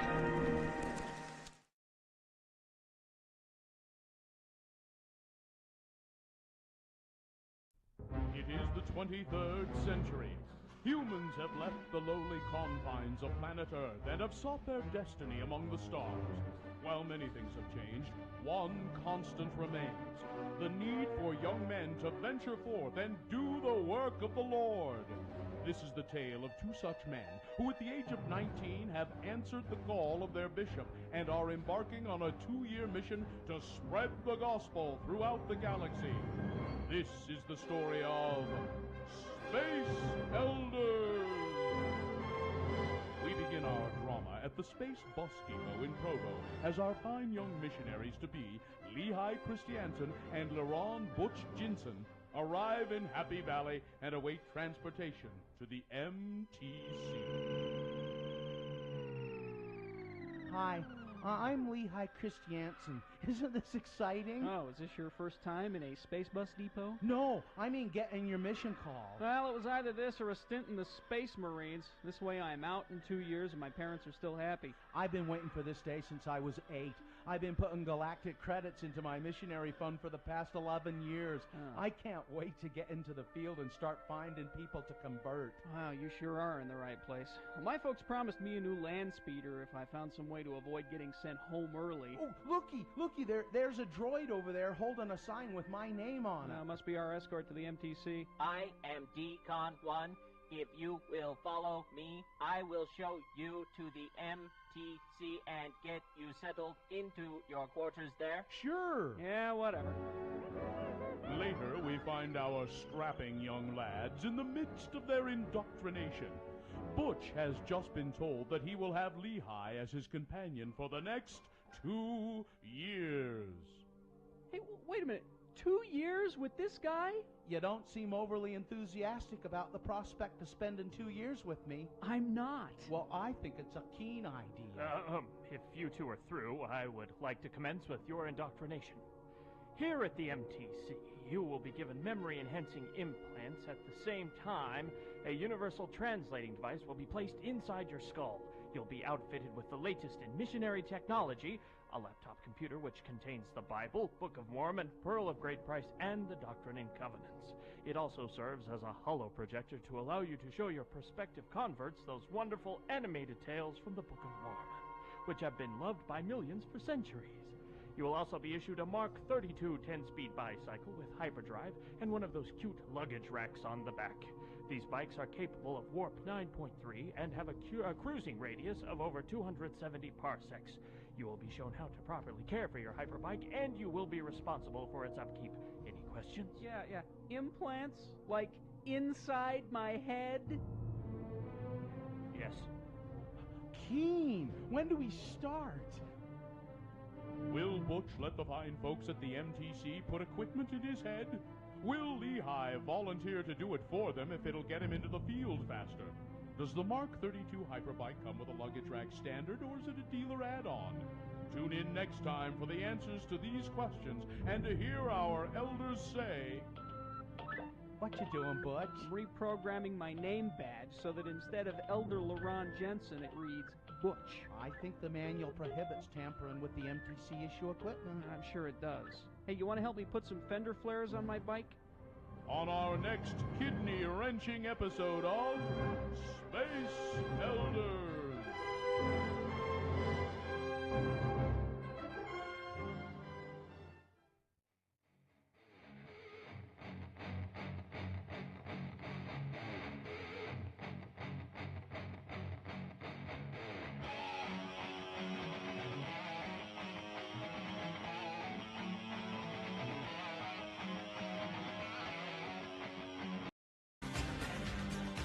Order! 7:25 right now. It is time for Boner of the Day and Big Boy News. Boner of the Day, 3 news stories. These will be examples of bad, stupid, or funny human behavior.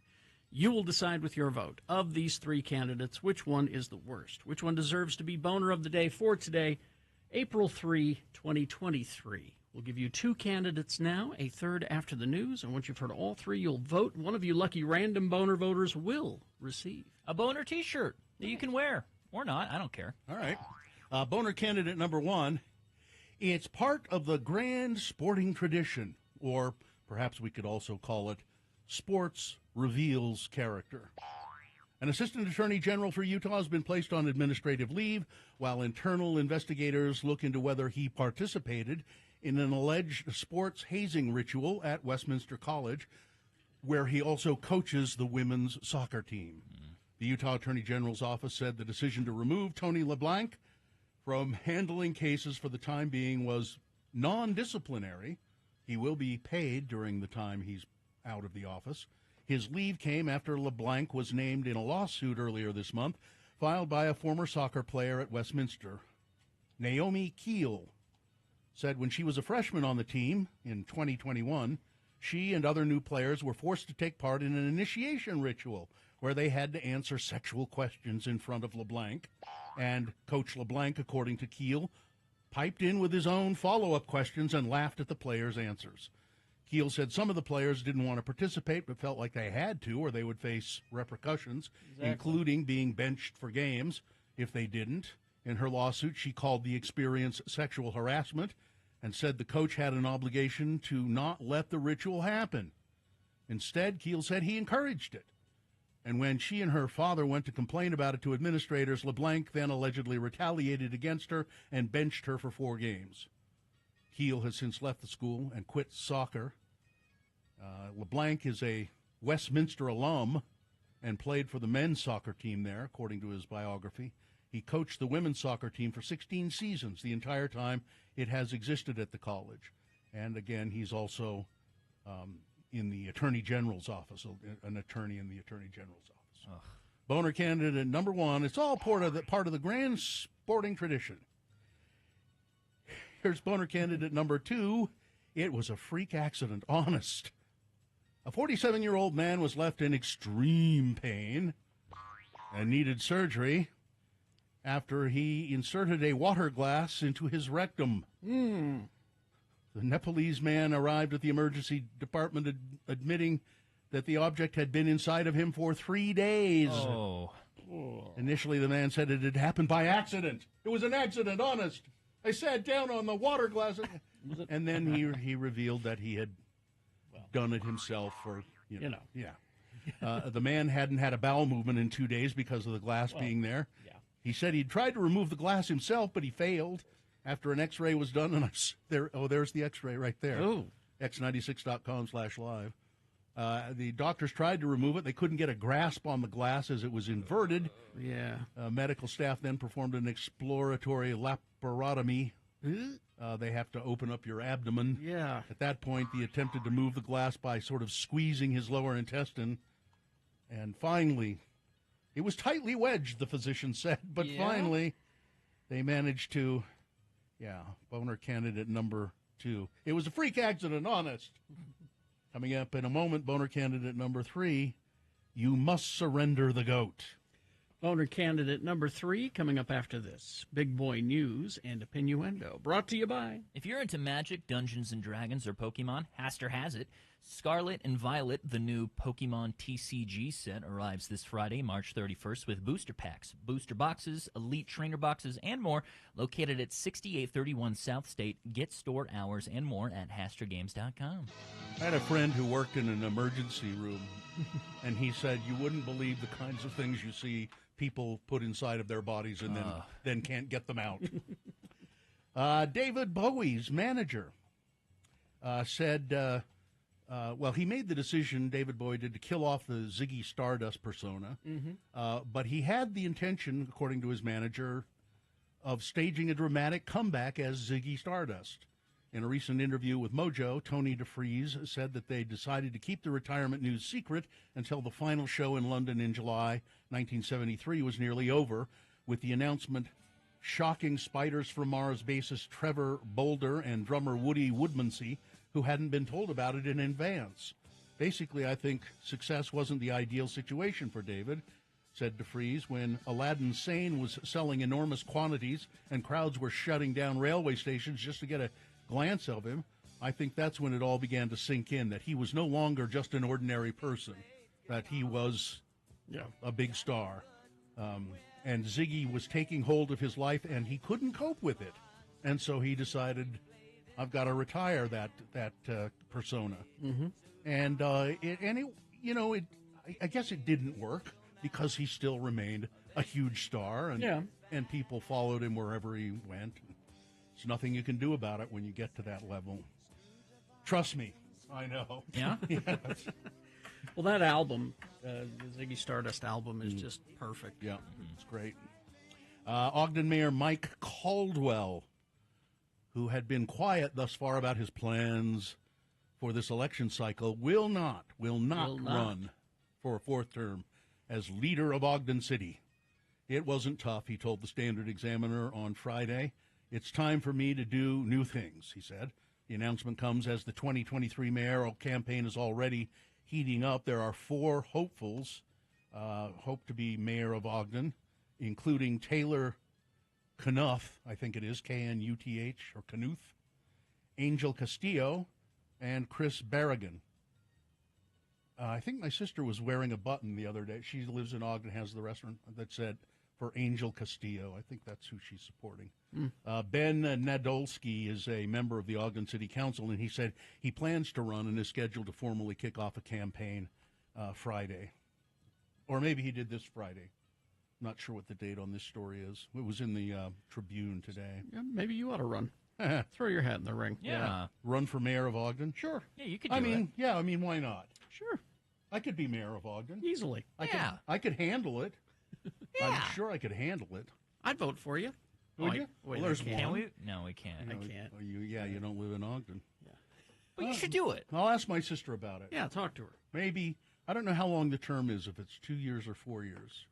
Well, get in and make it whatever you want it to be. But if it's 2 years, see, I wouldn't run now. I'd have to run it in the next cycle. Ah, okay. After our contract's over. Here. Well. Yeah. A year after he apologized for his remarks about the blacks in the Latter-day Saint faith, prominent church leader Brad Wilcox has been chosen as the keynote speaker for Brigham Young University, Idaho's graduation ceremony.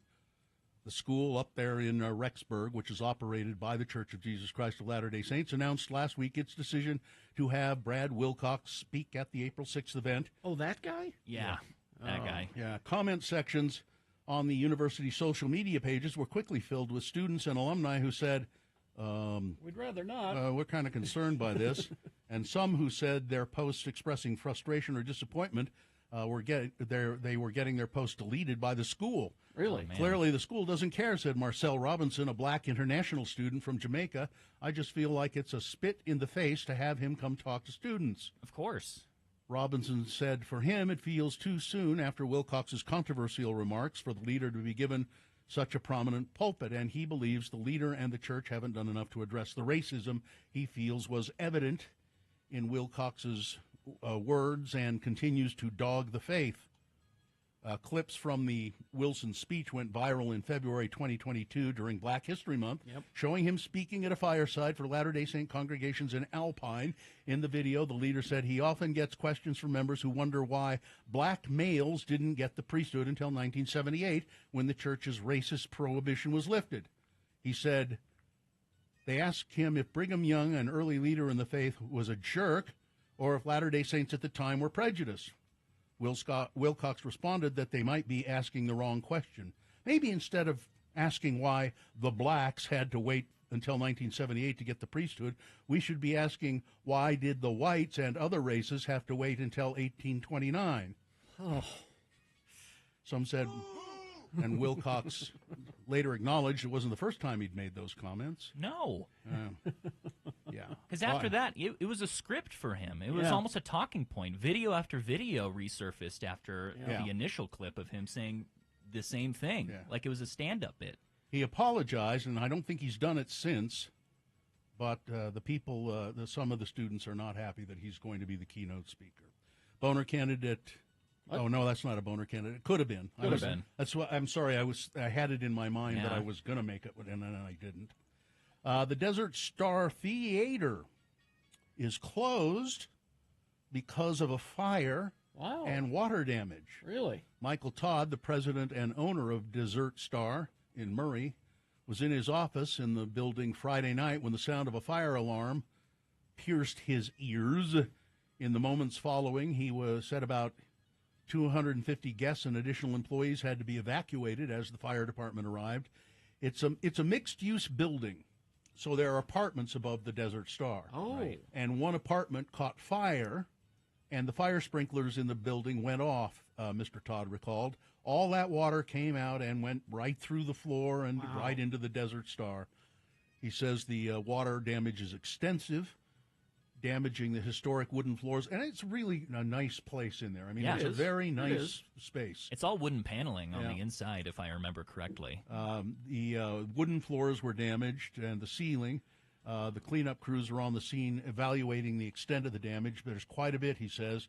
It'll be a while before we can reopen. But what level of hell would that be to have an apartment above the Desert Star Playhouse? I wonder. I mean, I wonder if how am I going to even? Yeah, I don't know. That's just you got to be a big fan of parody songs. You've got to. That's punishment, is what that is. Let's see. A federal judge has temporarily blocked a Tennessee law restricting drag shows. He did that on Friday, the day before the law was set to go into effect. U.S. District Judge Thomas Parker granted a temporary restraining order blocking enforcement of the law for 2 weeks, finding that it was likely both vague and overbroad. Yeah. The law. You think? Yeah. And will Donald Trump, will his mugshot become the defining image of our generation? Probably. Here's what happened is that he found out how much everybody wants one. Mm-hmm. People who hate him, I mean. Mm-hmm. You know, I want one right here. I want it framed, and I want it in the studio here. He found out about that, and he decided he's going to flip it on us. Mm-hmm. He wants the picture out now, and he wants it on T-shirts so he can sell it. Yeah, as NFTs. Yeah. Yeah. The Trump picture that's likely to be taken Tuesday and possibly released soon thereafter, the mugshot from his expected booking following his indictment. And indeed, media, marketing, and pop culture experts say that if such a photo, if made available, will almost instantaneously become a meme, and it will be on T-shirts and mugs and everything. Every poster in every college dorm. And I think probably he's trying to figure out ways to make money. To stop it and say, you can't do it, it's my image, and you can't use it. Yep. Sorry. I mean, what look do you think he's going to go for? Do you think he's going to do will he sympathetic? Smile? Will he smile? Will no. he? You think it'll be the stern face? Yeah, he'll be very serious looking. And there's a really weird story in the Daily Mirror, I think it was, the Daily Mail today. And it's a story that says, inside an inbred family, members of the Whitakers family, who bark at people and grunt. It says one of America's most inbred families, based in West Virginia, has been revealed after a filmmaker visited them in their squalid home. You should see the pictures. I need to see this. Of these people. What? Producer Mark Leda. We don't have a picture, damn. Shown a spotlight on the Whitakers, who recalled that he would bark at the people, communicate through grunts, and would often run away when people tried to speak to them. Yeah. Leta released a short 12-minute film on his YouTube channel, Soft White Underbelly, in a bid to report on untold stories from across the country. And the pictures of these people, I mean, it almost looks, I mean, come around here and look. It almost looks as though that it's fake. I think I've seen this video, and it's sad. It looks Hollywood. Yeah. That's drool. I can't imagine there's too many inbred families who bark that are on camera, but I have seen video of this family, this specific content, and I would assume it's the Whitakers. They live in an 800-people village, Odd, West Virginia. That's the name of the town. Okay, yes, well, Odd. Okay, now you're a little on the nose. Now I'm beginning to think it's fake. I don't know. You went too far with odd. It is odd. That is odd, isn't it? So I don't know. I'll look into it some more. Check it out. It's really creepy. Weather, traffic. Yeah, weather. It's snowing right now, and it's going to snow later, and it's going to snow tomorrow. It's going to snow until at least 6 p.m. tomorrow. So if you're thinking, maybe I'll go out later and run my errands, it'll lighten up. It's not. It might even get worse.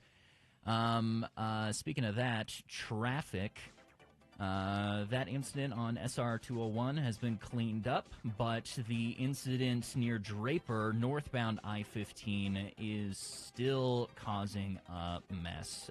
3 lanes, it says, are down, but I would assume it's even worse if you're in the thick of it down there. I also saw northbound near Clinton. If you're on I-15 going up there, there is a small incident that I don't have much details on, but are impacting lanes that will cause some slowage as well.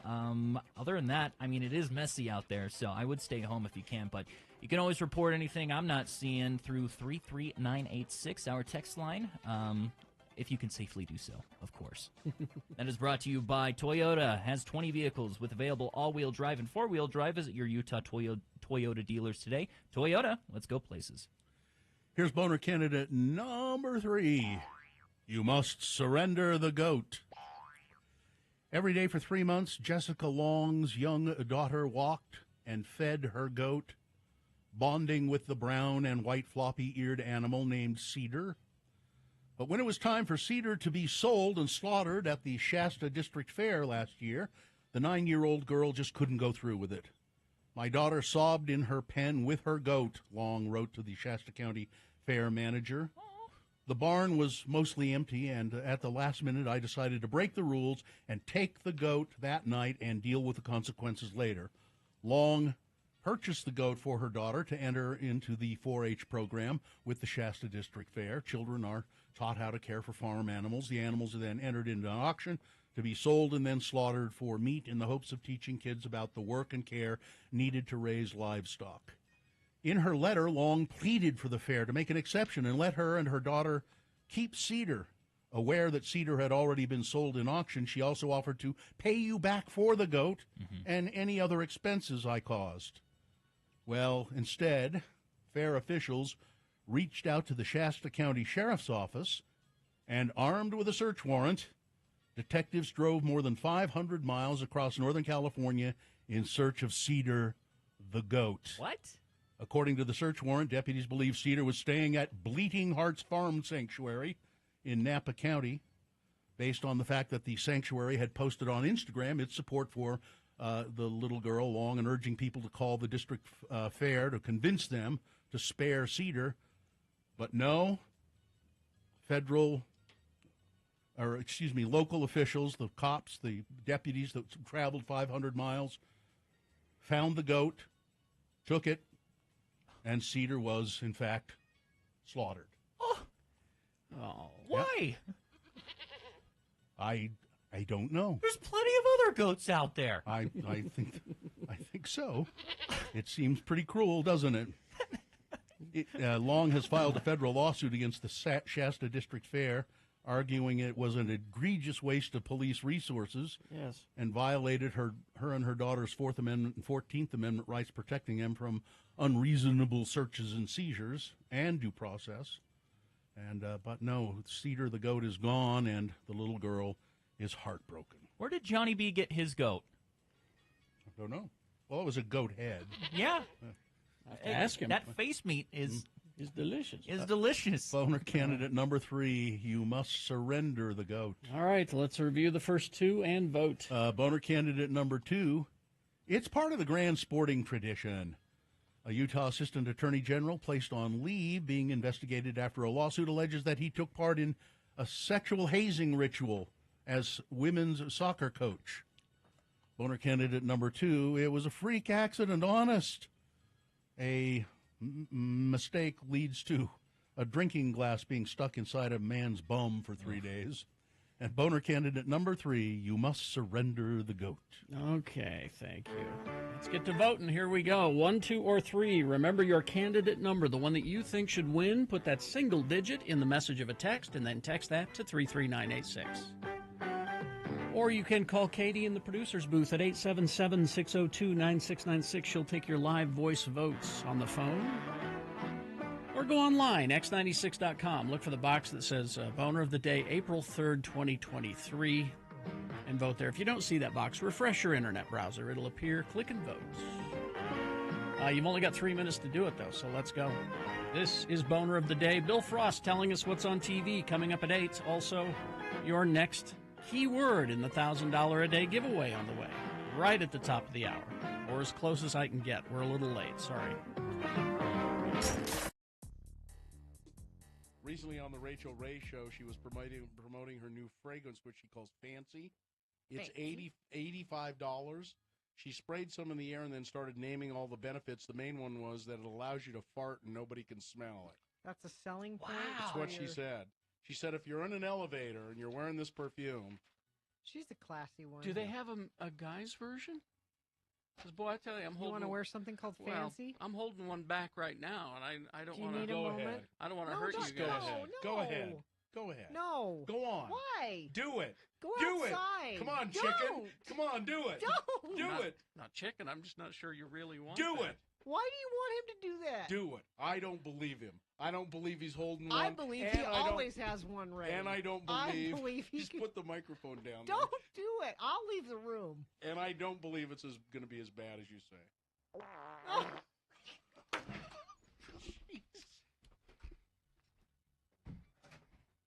You weren't serious? That's the lowest we have ever sung on the radio. And I didn't even go all the way. Oh, man. There's more. That's dangerous. Yeah, he did. I made him. I made him. You know how I am with peer pressure. Here, Carrie, have a drink. Here, Carrie, fart. You know, pull my finger. Listen, it started when I was a kid. It started when I was a kid. My dad used to make me pull his finger. He did. I don't smell anything. Seems fine. It'll circulate. Well, yeah. Okay, maybe we better take a break. I haven't been eating much meat lately, so. Oh, geez. Well, You know, for someone that just tuned into this show for the first time, I know just now, we don't usually do that. We've lost them forever. Usually, really? You know, we're. Do you think? You don't think that they could forgive us just this one? I can't forgive you. Now, long-time listeners of the Radio from Hell show, if you'd like to call us now. Listen, I was goaded into it. I did. Hope I you're pushed both him. happy. He was calling me names. He was pointing at me. I pushed him. It's a good thing there wasn't a cliff. I'm glad we don't have a sponsor for the boner right now. Yeah.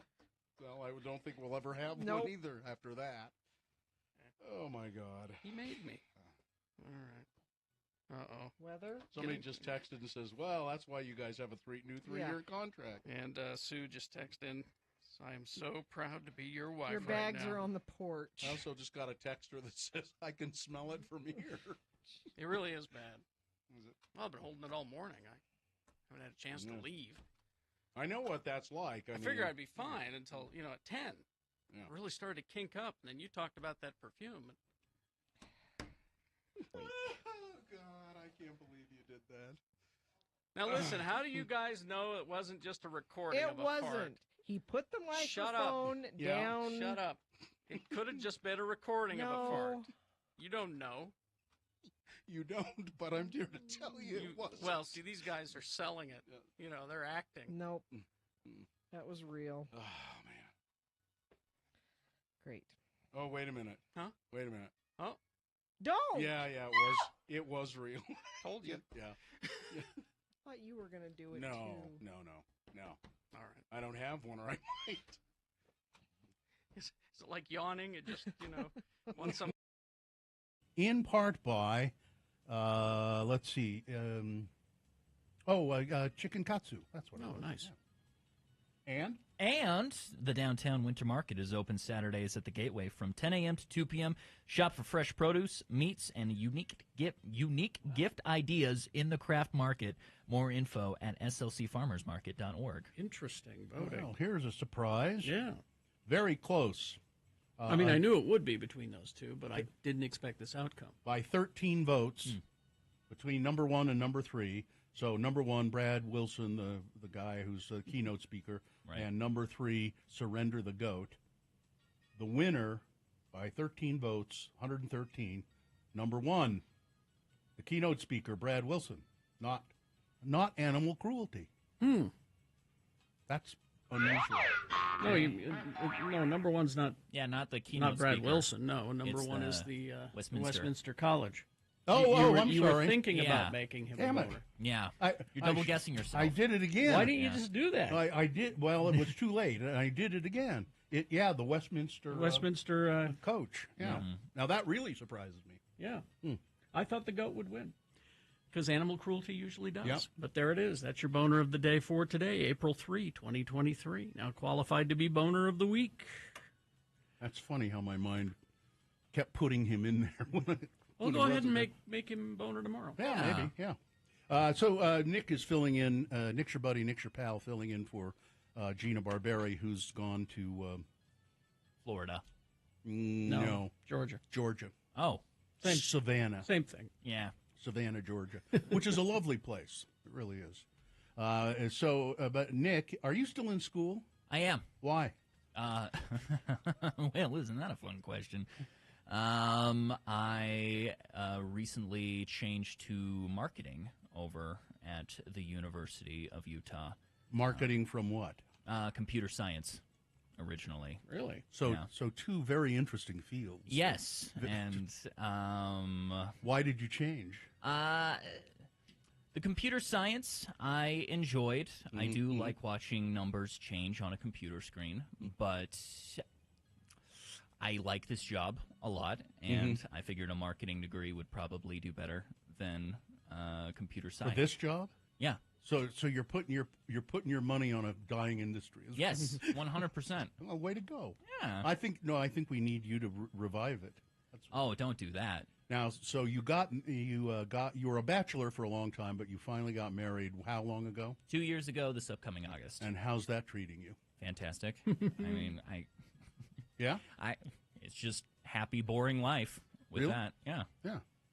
I don't know what else to say about it. Well, is what's your wife's name? Anna. Anna is Anna a good cook? Do you guys cook? No, she does not cook at all. Do to the you point cook? Where I'm the one that cooks. You're the one. between the two. Do you cook very often? All the time. Oh, I yeah? love cooking. You don't eat, you guys don't like have hamburgers all the time? No. I'm not much of a fast food spender in general. Like I don't. You're I don't cheap. I am, but the thing I will throw money at is food. I love a weekend where I can prepare a meal for a few hours. I had good food this weekend. Yeah? I ventured out to a restaurant, which I haven't done very much since the pandemic. What kind of food? I went to Arlo, which used to be M's up on Capitol Hill. Okay. And I always liked M's quite a bit. So we go to Arlo, and they have a very limited menu. And the way they do it, it's kind of interesting. The way the server said, okay, on the menu, the top of the menu is the small things, and then they get bigger and bigger till the bottom is like and there grand were feast. Hmm? Like a grand feast is the bottom menu. Well, stuff, just or? a big entree of Okay. some sort. Yeah. So, for instance, and there are only like 13 items on the menu, the whole thing, and there was at the top bread and butter was the very first thing on the, Okay.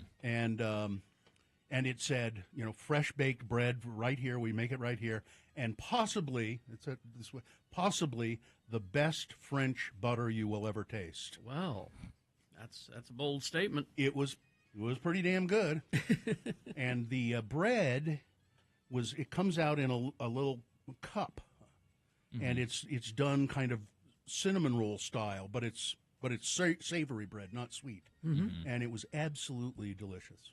And everything we had was great. What makes French butter French? Probably more fat. Yeah. Probably the way it's prepared, maybe. Yeah. I don't know. It's just probably got more butter fat in it, more, Well, we just we had a little insurrection party at my house. Not insurrection, Yeah. indictment party. Indictment. A little indictment party at our house. I actually had people over. Yeah. And to keeping with the theme of indictment, we had tacos.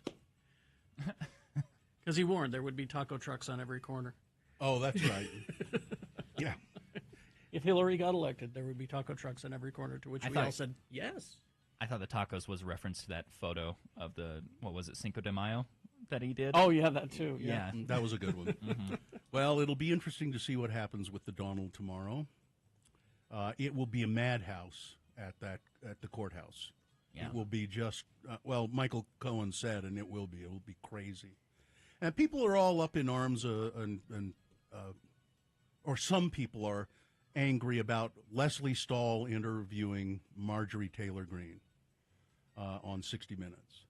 And so when I read about it a little bit, I thought, well, I can see why they might be. But then I heard the clips of her interviewing Marjorie Taylor Greene. I thought she did a great job. Who? Leslie Stahl. She did a great job with it. She was... Well, she kind of let her go instead of pushing back at all. I think she let her say the horrible things she was going to say, and then when she started talking about all Democrats are pedophiles and things, and Leslie Stahl looking at her like, huh? And then when Marjorie Taylor Greene got to the end of her statement, Leslie Stahl just went, wow. I thought that was pretty good. I thought she could have pushed back, but French butter culturing is a process most commonly used in France, which means that the cream from the milk is left to ferment before it is churned. Ooh. By introducing bacteria to the cream, the sugars are converted to lactic acid, giving it a sourer and butterier taste. This culturing is what makes French butter so irresistible. I wonder if they culture their own butter at Arlo. Maybe. So you're telling me I could get messed up on French butter? No. No? No. My seminary teacher would say otherwise. Well, of course he would. What? All Are right. you still in contact with your seminary teacher? No, it's been a minute. Well, maybe you should be. Not since I pled my way to graduating, quote-unquote, seminary back in the day have I seen them. We will have Bill Frost here to tell us what's on TV this week. Coming up, KXRK Provo. Traffic, please, Nick. Let's hit the refresh page just to make sure I'm all up to date. That northbound I-15 incident near Draper is still just causing a huge old mess. 3 lanes impacted there. You expect heavy delays if that's a part of your commute. And then just north of that, it looks like on I-15 near where it crosses 215 north of Sandy, there is another incident impacting 2 lanes there. Outside of that, it's just regular slowage on this snowy morning. I would heavily advise staying at home if you possibly can, but if you are seeing something that I am not talking about, 33986 is where you can post that in our text chat, if you can safely do so, of course. All right. Thank you very much. Bill Frost is next, and then it's Beat Gina. No, it's Beat Nick today. And we've got a prize for you. We'll tell you about that coming up, but you're prepared. Trivia. All right? Okay. I like a beating. Well, you're going to get one. You're certainly working in the right industry. All right. We will take a break. We'll be back with Bill. Well, your winner, or not your winner, your keyword to win $1,000. We'll have that for you. And then Bill Frost. KXRK Provo.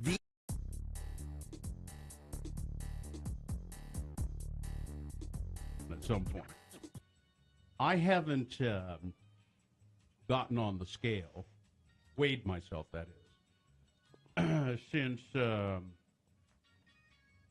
I had some back surgery to relieve some pressure on, excuse me, on the nerves in my back, and that has made it difficult for me to. Well, it's made it impossible for me to do any exercise, and I exercise a lot usually. And then I went on vacation. Well, sure. And you don't ever weigh yourself after vacation. And you always went on, and you always put on a little weight on vacation. So a lack of exercise for a month, and then going on vacation for however many days to Hawaii, which involved a lot of pineapple, drinking. A lot of empty calories. Empty calories. Thank you. That. Would you please? Damn it, Gina. Could you start with the euphemisms? Would you not zero right in on the problem? Start with the euphemisms. I mean, I say, oh, is Aunt Flo here? You know, I don't say what, John the Rag. You having a period? Trying to be funny. Start with the euphemisms, please. Before the reality? Yeah, don't let the reality just don't smack me in the face with it, please. So 10 pounds since the last time I weighed myself. So in a month you gained 10. I think I'd have to look and see when that surgery was. You don't look like you've gained 10 pounds. Oh, I sure feel like it. And I don't? Really? No? You look fine. You always say that though.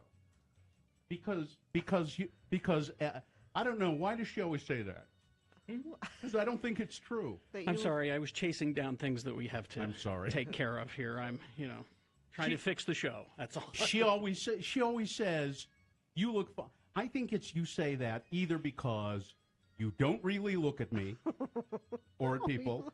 Because I look at you, and I wouldn't say that about you.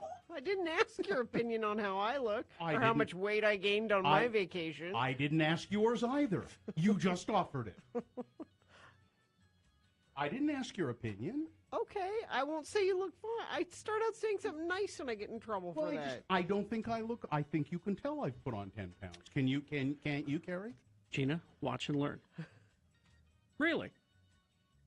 Can you tell that I put on 10 pounds? You hide it well. But you can tell, can't you? No. You can't? No. I also don't look at you very closely. I believe that. It's true. I don't look at anybody very closely. I know. I keep my head down. I do my job. I get out. I look at people too closely. Yeah, would you quit looking at me so closely? I'm sorry, how's your eye? It's better. Is it really? That's what you said. That's what you said when it wasn't. But now it's just crusty, not puffy. What did your husband say now that he's seen you? Did he, when he got home and looked at it, did he go, "My God, why didn't you go to the doctor?" No, he's still saying it's fine, so it's fine. It's scabby. I think that if you had FaceTimed him, yeah, he would have looked at it and went, "Oh God, yeah, Boots, no, get in there." He was with me all weekend, and it was fine. But so again, he doesn't look at you very closely. He just keeps his head down and does his job when he's with you. Which I'm glad that he doesn't notice I've gained weight. No, so he just keeps his head down and does his job.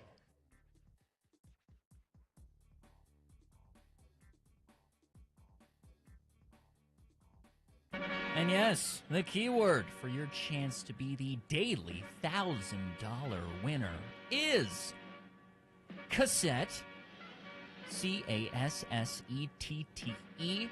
If you didn't hear that correctly, I'll let your phone autocorrect it for you. Cassette, send that over to 33986. Message and data rates may apply. If you want more details about the X96 1K a day cash prize, rules and details are posted at x96.com.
All right, is this a sponsored feature, Nick? Yes. Forget people. All you need is TV and internet. CableTV.com has expert reviews, recommendations, and resources for the best cable, satellite streaming, and internet services.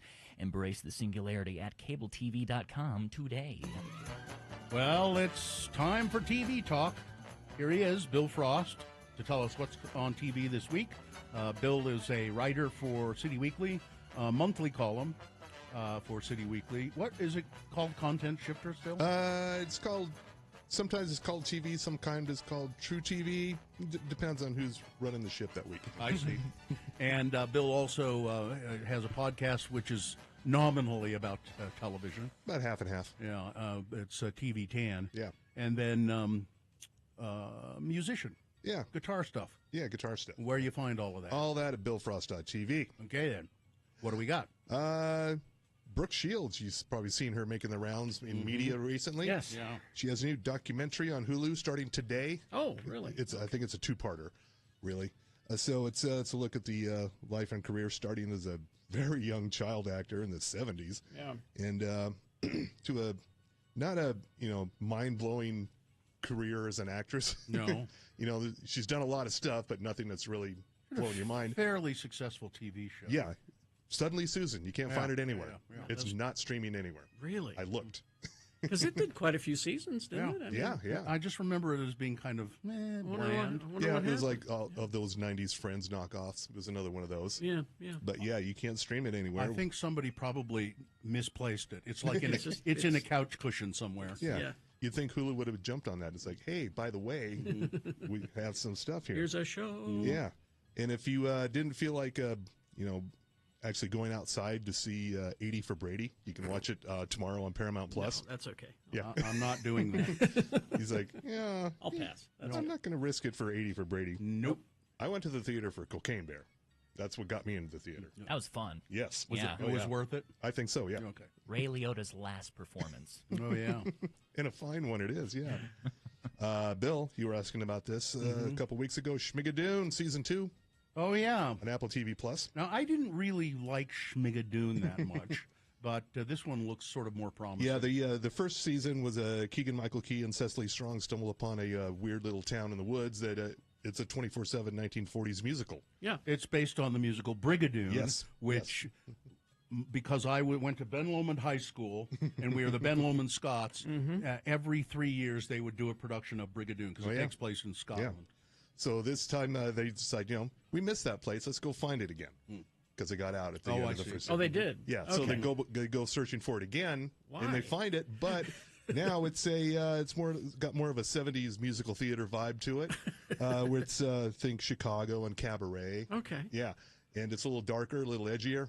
Good. Still called Schmigadoon? Yes, but they're kind of nicknaming this season Schmicago. Schmicago. Yeah.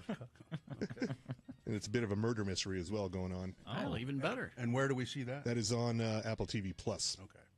Also on Wednesday, Season 3 of Dave on FX and Hulu. I'm surprised that's back, honestly. Dave? Dave, yeah. It's about a Jewish white rapper from L.A. who thinks he's going to be the next big thing, and it's a comedy. Okay. It's ridiculous. Yeah. And you come for the penis jokes. Yeah. Well, because there's a lot of them. Now I know that. I was there. The episodes are pretty hit or miss with that. Yes, definitely, yeah. And also, I can't believe it's Season 9 of Dr. Pimple Popper on Wednesday. Season 9? Season 9 on TLC. A lot of pimples out there. Yeah. I tried to watch that one time. I can't. I don't see what the big deal is. I can't understand how people look at that. Oh. And a show I think only I watch. It's back for Season 3 on Wednesday. Growing Belushi. Oh, yeah. This is Jim, the third Jim season. Belushi's Pot Farm. But the seasons are only like 3 episodes long, which I think maybe really? Discovery realizes like a little Jim Belushi goes a long way. We'll just keep these short. Does he like improvise things? And I think this show is scripted within an inch of its life. I mean, I don't think Yeah. there's anything real that happens on this show. You can't let Jim Belushi loose and expect him to do something. Well, you do learn a little bit about the process of growing marijuana. Yeah. Just a little bit. This is the Curly Sue strain. Yeah. Yeah. On Thursday, a pretty buzzed about new series called Beef on Netflix, starring Stephen Wen from Walking Dead and Ali Wong. Yeah. It's about a pair of motorists who get into a road rage incident, and somehow this carries over 10 episodes. It's like, they're not letting this go. Well, you realize at the end they'll fall in love. Probably, yeah. Or kill each other. Or kill it, man. I would like that. But. And who's showing this? This is on Netflix, and this is an A24 production. So is it a comedy? It's a comedy. It's a dark comedy. Yeah. All right. Yes. And I don't know who asked for this, but Paramount Plus is rebooting everything. So Grease, Rise of the Pink Ladies, new series on Paramount Plus. I don't know who asked.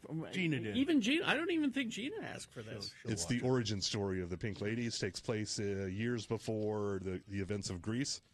She's an originalist when it comes to Grease. So. And it continues the traditions of people in their late 20s playing high schoolers. High school kids. Mm-hmm. Nice. Yeah. On Friday, Catherine Hahn has a new series called Tiny Beautiful Things on Hulu.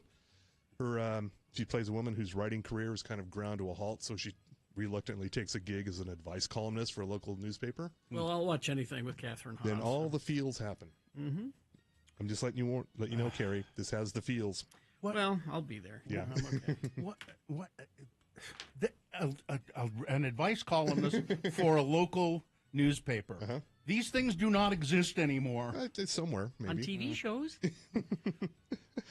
And also on Friday, a new series called Transatlantic. It's about it's a dramatization of the true story of the Emergency Rescue Committee, who evacuated over 2,000 refugees from the Nazi-occupied France during World War II. Sounds like a downer. Yeah. It's got a bit of a comedic edge to it. Huh. Oh. Right. People starring Gillian Jacobs, Corey Stoll are in here. Good people. Yeah. Yeah, based on the Flight Protocol, a book. Book. Yeah. And Saturday Night Live, hosted by Molly Shannon. Okay. I'm there. All right. Yeah. I don't know that she has anything new happening, but why not? She Isn't was that show The Other Two.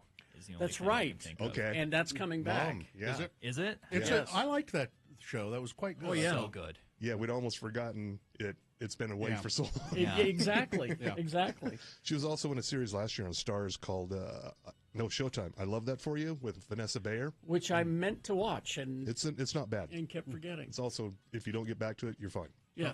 So a couple of shows that you mentioned last time, Power. Yeah. And Power, the Big Door Prize. Yeah. I'm liking both of them. Yeah. I think I'm liking the Big Door Prize more than Power. But, Yeah.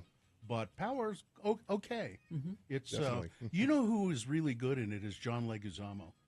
I love him. He's I don't know why he hasn't done more stuff. The last thing I saw him do, he was a villain. He was a really bad guy. Yeah. And here he's a doctor, and he's got his wife Toni Collette as his wife. He was great on the Daily Show last Yes. week. Yeah. Oh, was He's he? everywhere lately. Yeah, he hosted. No, we heard a few clips from Yeah. him. Finished Swarm. Mm-hmm. It was good. I just didn't. Donald Glover. I didn't care for the ending. Yeah. I was a little confused by it. I finished a series I didn't think was for me, The Night Agent. You finished that? Quite good, actually. Well. For a sort of a spy series, political thriller. Does it got a lot of action? Yes, it does. That's what it is. Yeah. I'm almost toward the end of Shrinking, Mm-hmm. and I've come to a conclusion about that show. Okay. It's probably one of the better shows on television, Mm-hmm. but I'm convinced that Harrison Ford is not acting. Yeah, it's just him. I think this is him. Could be, yeah. He just shows up, is him, and goes home. So what I think about that show, Shrinking, and I've been watching it, is that there are really good actors, and the material is not as good as the actors. The script is not as good as they are. I don't know. I'm thinking the same thing about Hello Tomorrow. Looks great. I'm done with Hello Tomorrow. That one, really, yeah. I walked away from Hello Tomorrow. I did too. The ending is quite disappointing, and Really? I doubt there'll be more of it. See, I'm 5 episodes in, and I went, that's it. I think I did 3, and that was enough. All right. Well, thank you, Bill Frost. You ever watch TV, Nick? Yeah. Succession right now. Yes. Okay. Oh, it started last night. Yeah. Oh, no, a week before. Week before. Week before. Okay. I'm not allowed to watch the next one until the wife gets home. Yep. So Gotta watch them. Yeah. All right. Traffic, please, Nick. Traffic. I mean, that incident in Draper is still just causing a mess. Northbound I-15, that is causing huge delays. And then, of course, north of that, where I-15 intersects 215, there is a whole mess over there. I'm seeing right now on SR 201 near Tooele, if you're headed out there, eastbound, I guess from Tooele. There's an issue causing some slowage, but it's just regular slowage due to the snow outside of that. Please stay home if you can, but if you do see something, you can say something. 33986 is the text line where you can report that. All right. It's time to play Beat Gina, or Beat Nick in this case, because Nick is here. And we got pop culture trivia. Yes. And if you beat Nick, you will win. What's the prize? Weezer tickets. Weezer tickets. 877-602-9696 for your Weezer tickets. Stand by for that. Hoops Vision Correction, HOOPES Vision.com. You want to get rid of your glasses and your contact lenses. I know you do. I hate my contact. I hated my contact lenses. And you can do it if you go to Hoops Vision like Carrie did and I did and Bill Frost did. Nick, you should go even if your eyes are 20/20. Go. Hoops Vision, the premier LASIK surgery place in the state of Utah, as far as I'm concerned. They've done over 120,000 procedures, and they're just great. The best doctors, the best technology, the best patient care. Why go anywhere else? Now, right now, Hoops is offering you $800 off the LASIK or PRK procedure, and that's a really good deal. And they have financing available, too. So why don't you make your no-obligation appointment right now? 877-30-LASIK. That's the number, 877-30-LASIK. You can also make an appointment online, hoopsvision.com.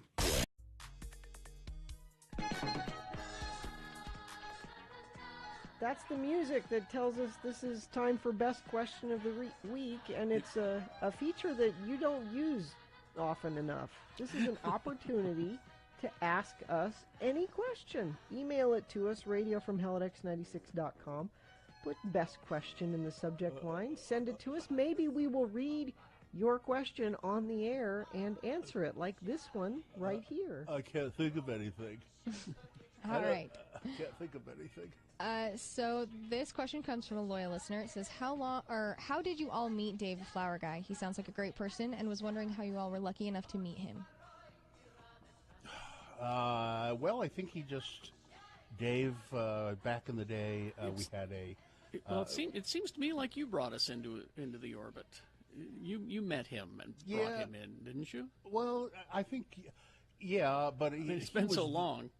He was there, so we had the coffee shop, and our back when we were doing our show from the radio station was located at Trolley Corners, and there was a coffee shop there for a while called Airwaves, and there was a glass window, and you could look in from the coffee shop and see us do our show, which was kind of an interesting concept and technique. I thought that was a great idea for people to come in, get their coffee, and watch the show. And so I guess Dave was a listener, and he's around the downtown area all the time, and he started coming in and watching the show through the glass. And at some point, I went out.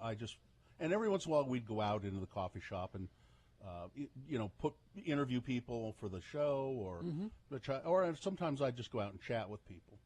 And so I went out there and I started talking to Dave, and he was interesting. But I don't remember if I guess maybe I invited him into the studio and just talked to him a little bit here and there. And then I don't remember how he started. Well, we were always trying to figure out the best way to do Boner of the Week. Yeah. Because we talked about doing it, but we're like, is it just voting again? What do we do? And then I can't remember whose idea it was. It was like, how about just someone, totally unbiased, just one person will decide Boner of the Week. And we knew that Dave listened to the show that intently, that he knew all of them. Mm-hmm. I think that's what surprised us too, that he knew all the Boner candidates all the time. Yeah. So that's how. But then we've had further adventures with Dave, I guess. There was a guy who was going to make a documentary film about Dave, who came to town. I think it was a local Salt Lake guy who lives in New York, and he came and filmed a bunch of stuff with me and Dave, and he was gonna, and he never has finished that movie, I think. But may I read this? Yes. From the City Weekly in 2006. Okay. Best Utah. Mm-hmm. Oh, that's right. Dave Mattson. Yeah. Since X96's Radio from Hell campaigned to have their listeners vote for Dave Mattson, pictured above, second from the left, as Best Utah, we asked the show's Bill Allred to give us some background on their candidate. Huh. We first met Dave when he started coming into the coffee shop, and it used to be here at the studio. He'd come in with his flower wagon and have something to eat and watch the show through the glass while listening on a headset or radio. Then he'd head out to mow lawns at various businesses in the area. We learned that Dave is in his 40s. This was a while ago. And he grew up with cerebral palsy. We also found out what a remarkable human being Dave is. He doesn't let his disability get him down. We admire Dave self-sufficiently, his sense of humor, and his spirit. Radio from Hell is proud to call Dave Mattson our friend and friends of the program. This is back in 2006. Mm-hmm. Voted for Dave Mattson as Best Utah. Here's who lost to Dave Mattson. Okay. Second place, Rocky Anderson. Third place, John Huntsman Jr. Wow. Well, there you go. Dave Mattson, Dave the Flower Guy. Yeah. And thanks to you, friends of the program, because you did that. We didn't do that. You had to vote for him, and you are coming through right now, helping Dave out. We have a GoFundMe happening. That you probably heard us talk about it, but worth mentioning again that because Dave's mother died. Yeah, and he is now And Dave is in his mid to late 50s now, and he's all alone. He has nobody else, at least here in town. So the GoFundMe, if you just go to x96.com, Katie got that up on x96.com, so you can. And it's raised a lot of money so far, but he's going to need more. And we'll figure out a way. We're not just going to give Dave a bucket of money and say, "Good luck, see ya." I think we'll figure out a way to make sure that he gets it in ways that will help him the most, and let somebody kind of take care of it. The link to the GoFundMe is at x96.com, as you said, and it's also on all of our social medias. Mm-hmm. So you can go there and find it. And use the links that we have provided. Don't just go there and search, because there are other Dave Mattson GoFundMes, and we need you to make sure you go to the one that Katie put together. Yeah, if my name is not on it as the creator, you're at the wrong place. But if you just go to the links that we've provided, you don't have to worry about that. Exactly. Takes you right there. All right, and, like that. Yeah, we'll have Dave, and we'll have Dave on. Dave's going to be on the show later today. 9:45. To select Boner of the Week. Mm-hmm. It's best question of the week. Send them to us, radiofromhell at x96.com. Put best question in the subject line. We may read yours next Friday.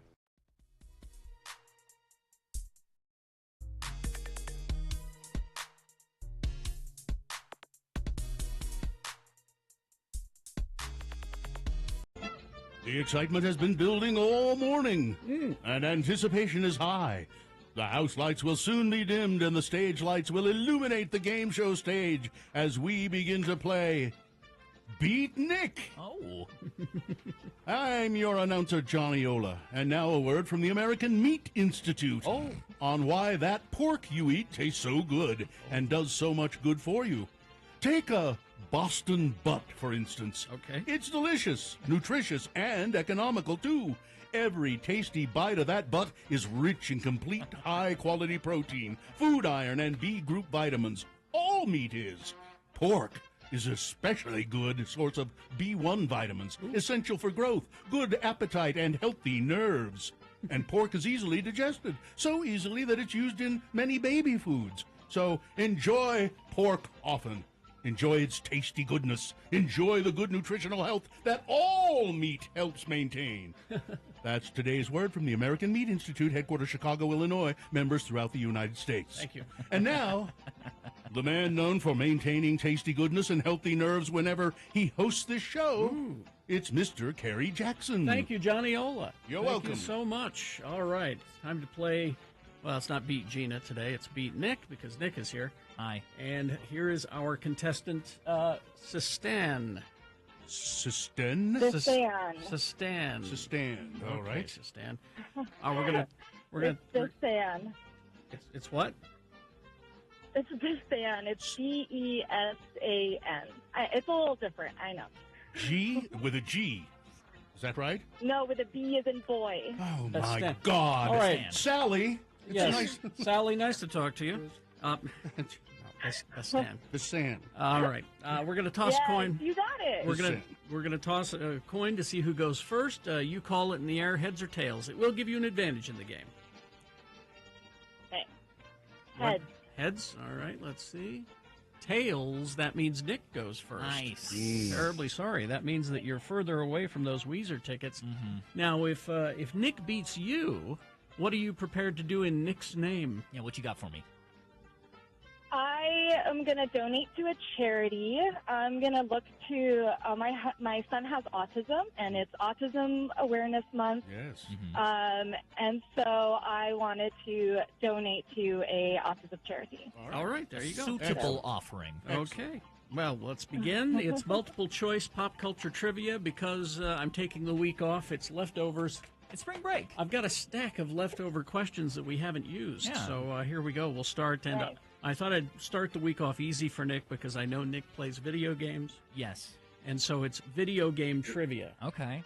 Or what's left Are you of... going to go easy on me? Because I'm from Palestine, so originally, so you got to go easy on me. We always go easy on Palestinians. With my track record for how I filled in on Yeah. Beat Gina, a.k.a. Beat Nick, I need all the help I can get. Yeah, he's not good. All right. Oh, Beat Nick, I get it. Here we go. First question for Nick. Now remember, if Nick gets this wrong, it's multiple choice. If Nick gets this wrong, you get a chance to steal the point away. So here we go. Nick? What game did Mario first appear in? His first appearance.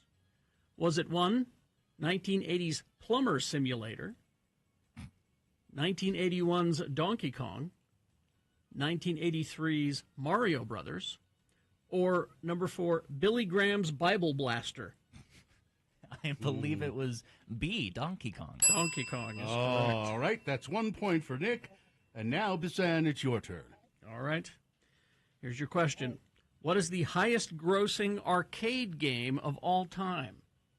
Highest grossing arcade game of all time. Was it 1, Lee Carvalho's Putting Challenge, 2, Virtual Doctor, 3, Pong, or 4, Pac-Man? I want to say Pac-Man. That is correct. Nicely done, Bisan. Nice. That's 1-1. Nick's turn. All right, Nick.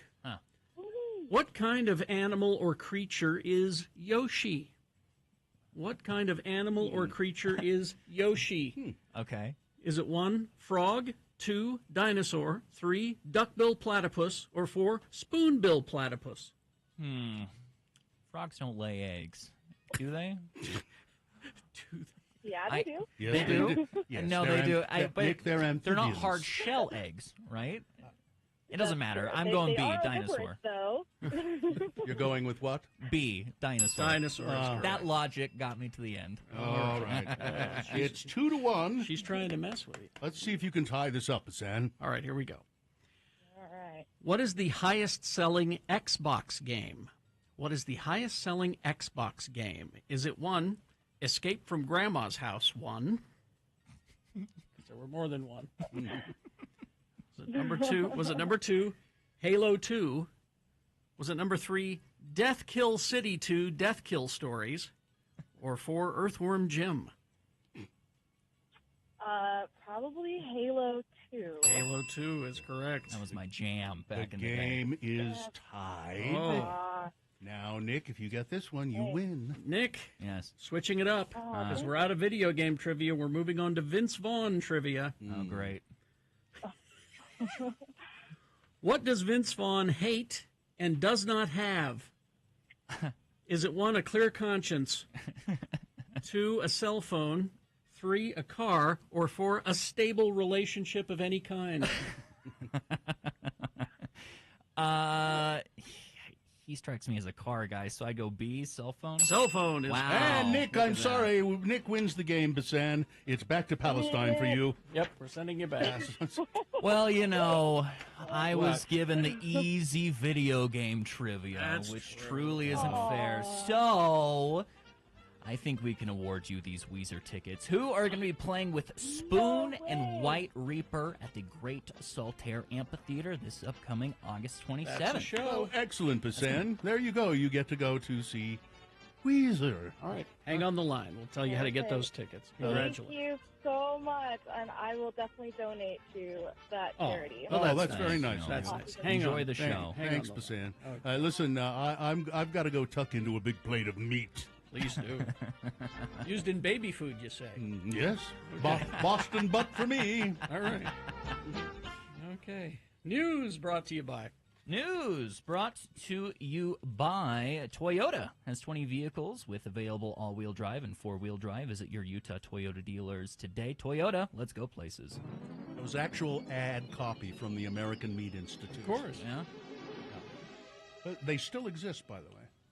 That was from the 50s, however. Former Baywatch star Alexandra Paul and a co-defendant were found not guilty of theft after taking 2 chickens from a Foster Farms truck in September of 2021. I'm assuming that the chickens were alive.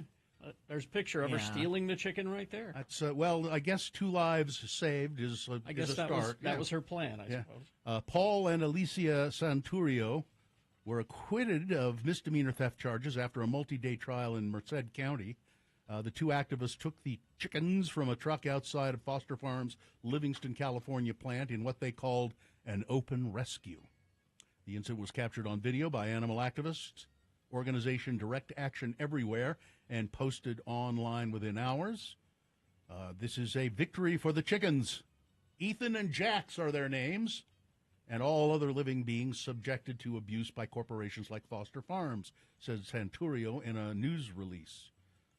This is how we shape history, Alexandra Paul said, by using our privileges to confront unjust industries that exploit animals. She doesn't act anymore. She's not an actor now. She's an activist. Well, she's too busy taking chickens.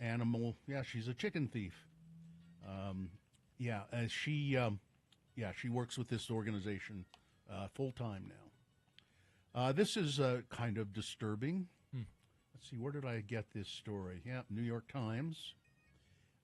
When Dr. Neil Vora watched the television show The Last of Us, he thought that its zombie-like creatures were improbable. But the show got one thing right. Climate change is increasing the risks for outbreaks. Dr. Vora has seen many epidemics up close. He investigated them with the Centers for Disease Control and Prevention. And while he thinks the next pandemic will most likely be viral, he argues in his essay that the changes seen in the natural world, including changes to fungi, are quite alarming. The World Health Organization agrees. Scientists worry about the long-term impact a warming planet will have on disease, including novel diseases. We shouldn't wait to find out, he said. The Last of Us is a post-apocalyptic television show, and if you haven't seen it, they are kind of like zombies. Now, this guy is worried about a real-world species of Ophiocordyceps, which is known to hijack the body and behavior of ants. Fast forward to the show's central fictional drama, a pandemic caused by a type of that fungus which mutated as the world grew warmer, and the new version infects humans and turns them into these ravenous zombie-like beings. Fungal epidemics in humans are infrequent, but they do happen. And as the earth warms, he says they are more likely to happen. And just as the show says, there's no cure, there's no treatment. If a fungal infection like that happens to any creature, sometimes fungal infections happen to humans when they're in the hospital or something, and they can treat it, but it's really hard. Yeah. And if it goes too far, you can't. And this is all in reference to no spoilers, but the very first shot of the show is of like a fake talk show format where a scientist is explaining how this I thought that was actual news footage. Yeah. But he explains as the Earth gets warmer, something might adapt and move on to it. But Salt Lake City woman has been arrested for assaulting her boyfriend and another woman after she found the two of them in bed together. This is down to Lehigh, where things like that don't happen that much. Or do they? Well, they do now that them Californians have moved in there. The suspect, who's 20 years old, faces charges of felony aggravated assault, domestic violence, and misdemeanor assault. On Saturday, April 1st, a Lehigh cop responded to a Lehigh residence after receiving a report of a woman outside the home who was yelling for somebody to help her. Upon arriving at the scene, the officer contacted the victim outside, who had reportedly jumped out of a second-story window to escape being assaulted. The affidavit states that the suspect's boyfriend was still inside the home, who was covered in blood and had multiple lacerations to the head, arms, and face. The officer reportedly found multiple witnesses inside the residence who were able to explain what had happened. The male victim was intoxicated and incoherent. Police say the suspect had gone upstairs, found the two victims engaged in the cess, and finding them, the suspect allegedly began to assault the female, who jumped out of the second-story window to escape. Jeez. Suspect reportedly grabbed a beer bottle and smashed it over her boyfriend's head. That'll show him. Everybody was rounded up. I think the woman who jumped out of the window was not charged with anything, but the others were. Hundreds of people showed up to participate and watch a parade to celebrate celebrate the birthday, and honor a man who died 6 days before turning 39 years old. Brett Warner lost his life in an avalanche in Utah County. Search and rescue crews found him buried under more than 22 feet of snow. You'll remember he was snowmobiling with with a buddy. Mm-hmm. He was so easy to work with, very dependable, said Drew Downs. I feel like I've lost one of my sons. On Sunday, more than 100 construction, concrete, and excavating trucks drove down Warner Street in Highland in honor of his birthday. The 40-minute parade was a surprise for his wife and children. Warner had his own construction company and had a reputation across Utah for being a good man in his professional and personal life. He died happy, and he lived life to the fullest, and he loved everybody. He did so much for so many people without getting recognition for it, said Evan Alt, his cousin. I think it's very nice that all of the friends and co-workers gathered to do this and drive all those trucks past the house. That's really, it's really sweet. Tornado outbreak, man, it's been awful in the South.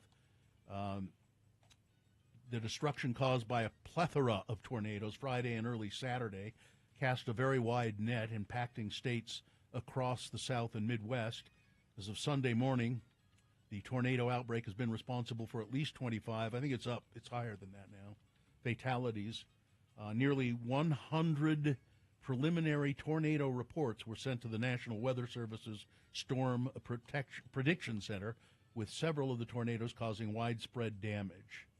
In Arkansas, 5 deaths reported, 4 confirmed in Wynne, Arkansas, due to a tornado. The city of Wynne was just almost leveled. This tornado season is very severe. It is. Very severe. And, again, probably has something to do with climate change. Nothing to see here. No. Perfectly what? normal. All the weather's getting more intense for no reason? So how much money, when you go to Costco, about how much do you normally spend on average? Probably about 200. Yeah. I could go crazy on the frozen food section. But, yeah, about 100. Well, bargain shoppers have long touted the savings they allege to accrue by purchasing their, that's not an allegation. You do save money by buying things at Costco in bulk. Sure. Yeah, as long as you eat it all. Yeah, that's true. Sometimes people buy that stuff and then it goes to waste. Yeah. But before Costco members even set foot inside the store, their wallets need to be prepared to bear the immediate burden of buying in bulk. Costco says the average customer spends $150 per trip. Oh. $150. And see, we don't go that often, so Mhm. when we do go, we get all the stuff that we need. So it's 200 is about us, and we don't buy everything at Costco because there's just the two of us. Yeah, it must be difficult to. But I mean, like, so if maybe you want to buy meat, you buy meat there.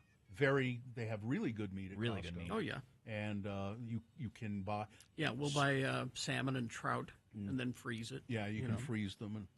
And Hidden Valley Ranch. You know how much people love ranch dressing? Oh, it's my God, it's amazing. It's as popular as ketchup and salsa. I think Easily. so. And I don't. I see my kids putting ranch on everything, and I, of course, I put ketchup on a lot of things. But Really? Yeah. You do? Yeah. I got nothing against it, but with you personally, that surprises me for That I whatever like reason. ketchup?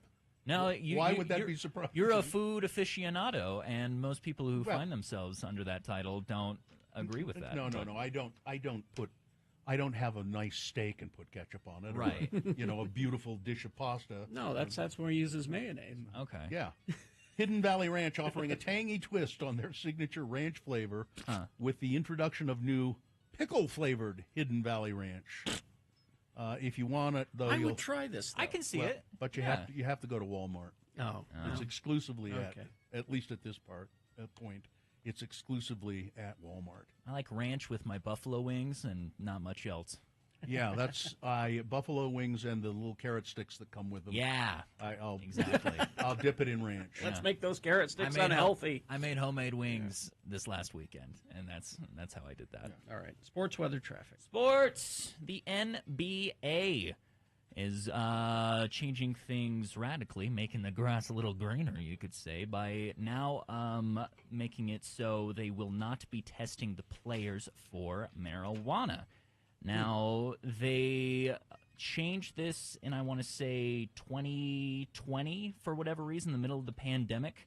I guess players were at home enough that they didn't care for it. But in a move that has to be ratified since its announcement this last week, is going to change it so that going forward, players will not be tested for marijuana at all, but will obviously be tested for other performance-enhancing drugs.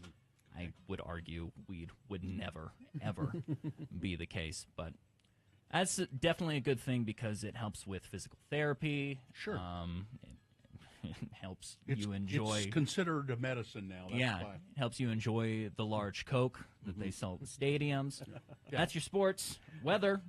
Brought to you by Feldman's Deli, Utah's authentic Jewish deli with expanded hours. Now open Tuesday through Saturday, 8 a.m. through 8:30 p.m. Breakfast till 10:30. Lunch and dinner and live music Fridays and Saturdays. More at feldmansdeli.com.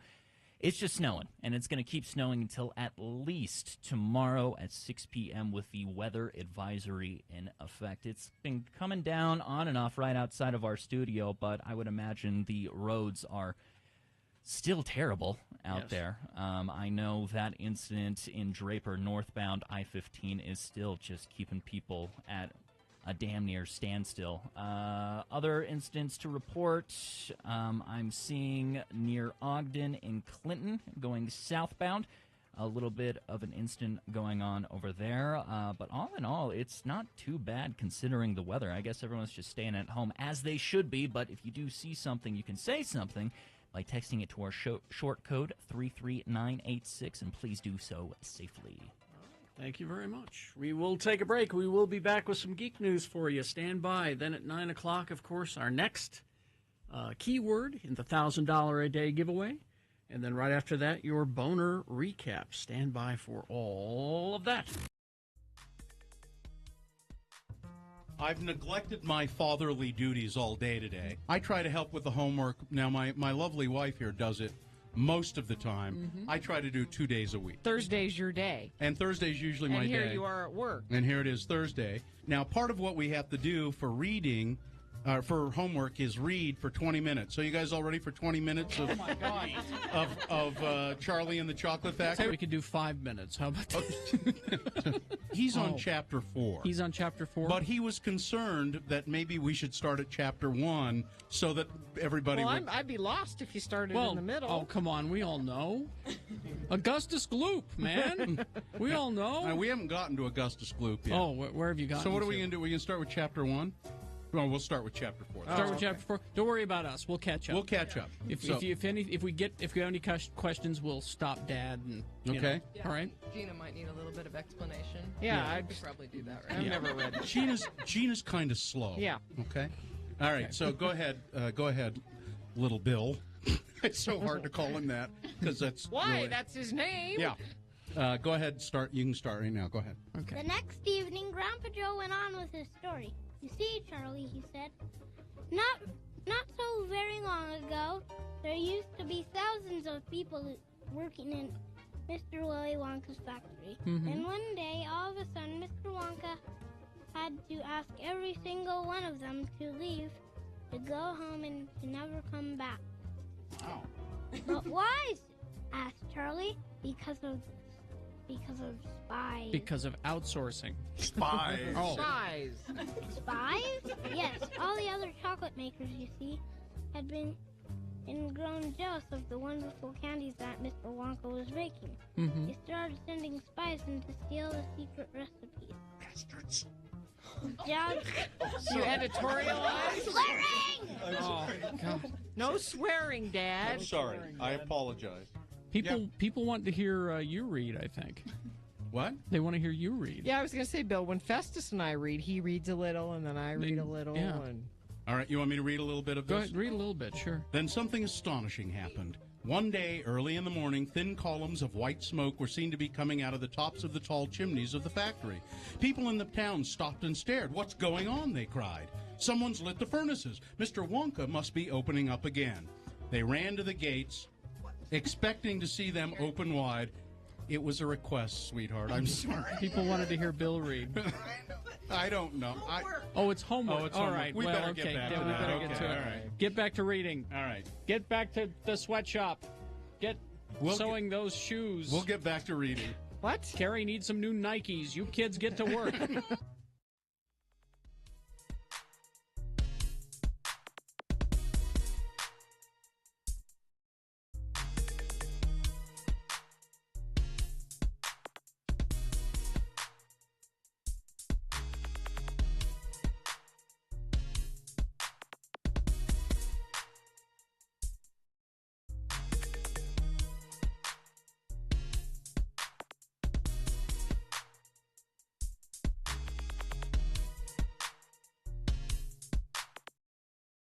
Okay. We do really want to hear from them, don't we? Yes, we do. Yeah. You can call anytime. Yeah. Geek News Now, brought to you by... Take a visual trip while listening to some of your favorite rock bands at Clark Planetarium. Cosmic Light shows play in the Hanson Dome Theater every Friday and Saturday night.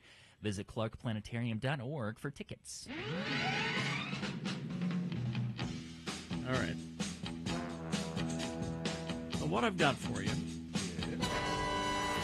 I always try to find you trailers to watch because I know you don't work at work. You just play around on your computer at work. Yeah, I know I'm doing that. And I got two of them for you here, two very interesting ones. The first one just dropped, and I don't have a lot of information about it. And because it's a DC character, I don't know a lot about it. Okay. But it looks very interesting, and it's for the Blue Beetle. It's a DC character. Oh, I've heard of this character. Yes. Oh my God, that's my wife. But do not open it. You went in to get us jobs, and all you brought back was a hamburger? Okay, I don't think it's a burger. You haven't looked? What the hell is that? Now, he opens up this package, and there's this kind of alien-looking mechanical blue spider. Well, it's a beetle. You know. It jumps on his face. Get it off. And it starts to encase him in this armor. This ain't what you want. So if you imagine Blue Beetle, think of it as Iron Man in the DC universe, but with alien tech. Yeah. So... What the... Host acquired. Who said that? Okay, it's gonna be okay. Beetles are pretty incredible. I mean, yeah. They can fly. They have armor. Yeah. Well, like I said, I don't have a lot of information myself on this, but the trailer looks great. Does he have wings? Well, he can fly, but he doesn't necessarily have wings that I can see yet. He's got these... Oh, there's wings. Yeah, they come up out of the... Probably come up out of the armor. Yeah, the wings did appear. Okay. If I remember Blue Beetle right, he looks very Mega Man-like. Yeah, kind of. With like plasma shooters for hands. Who's in it? Anybody? What you want, and sometimes it doesn't. Well, let's see. I'm trying to remember I think I cut a bus in half. Is this TV or... It's a movie. This will be in theaters. To me. Susan Sarandon is the villain. Feel for your family. Makes you weak. And I think it's Bad Bunny is starring as... He's big. Oh, no. I'm thinking of another movie. Sorry, it's not. And you have to figure out what you're going to do with it. Whatever you can imagine, I can create. So he imagines a giant, like, Gundam sword. So there you go. It'll be interesting. If you're a DC fan, I think you'll enjoy that. So there's something to watch today. And like I said, it just barely dropped, so I don't have a lot of information. It's like Batman stuff. Batman's a fascist. That's true. That's true. But anyway, so look for that. Now, the one that dropped last night that I have more information for is the Disney Plus Marvel series Secret Invasion, which is happening sooner than we thought. A Secret Invasion? The Secret Invasion is happening sooner than we thought. What happened to the Skrulls after Nick Fury promised that they would be able to find a new home in Captain Marvel? That's what the show is all about. So we got a trailer for it. So. Fury. Since you've been gone, things have gotten much worse. That's Ben Mendelsohn as Talos. And it looks like the Skrulls are up to some good old-fashioned terrorism. Oh? Yeah. Well, they feel put upon. Well, they do now. They were You're good in no guys. shape for this fight that lies before us, old friend. So as Fury leveraged the Skrull's shape-shifting power to build a network of spies, in the series Secret Invasion, he discovers some of them have become angry and frustrated by the wait for a new home. Very few of us know about the wars fought in the shadows. And they've decided to turn on Fury. Now, one of those radicals is Amelia Clark. Her character, Gia, Where are the Avengers? who is Talos's daughter. This war is one I have to fight. Alone. Swayed by the vision of extremist leader Gravik, Kingsley Ben-Adair, Gia has decided that her father's leadership is no longer effective. You're the most wanted man on the planet. Diplomacy, they believe, has not worked, so radical and sometimes violent action is needed. The great Nick Fury.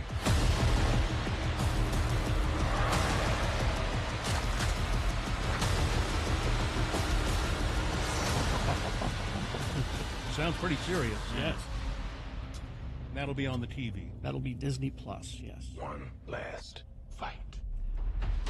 Now this is based on loosely based on a comic book run in all the Marvel comics called Secret Invasion, where in this case it was the Skrulls impersonating the Marvel superheroes. But now we've got a twist on this, Those and they're devious bastards. They can be because they're shapeshifters. That's right.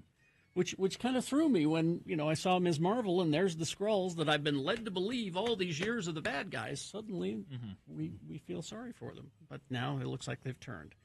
So look for that. That's coming in June. So look for that.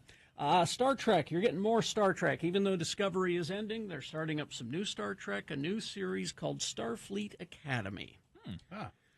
And it is exactly what you think it is. It's kind of a YA approach to Star Trek. All these kids. Young, hot-headed cadets. Well, here's how it's put. Admission is open to Starfleet Academy. Yeah. Explore the galaxy. Captain your destiny. For the first time in over a century, our campus will be reopened to admit individuals a minimum of 16 Earth years, or species equivalent, who dream of exceeding their physical, mental, and spiritual limits, who value friendship, camaraderie, honor, and devotion to cause a greater, it'll be interesting. Yeah. That's all we know is that that's where it's going to be based. They're going to start shooting in 2024. William Shatner will be on it as a professor emeritus. I don't think so. No. This is live action? Live action. Okay.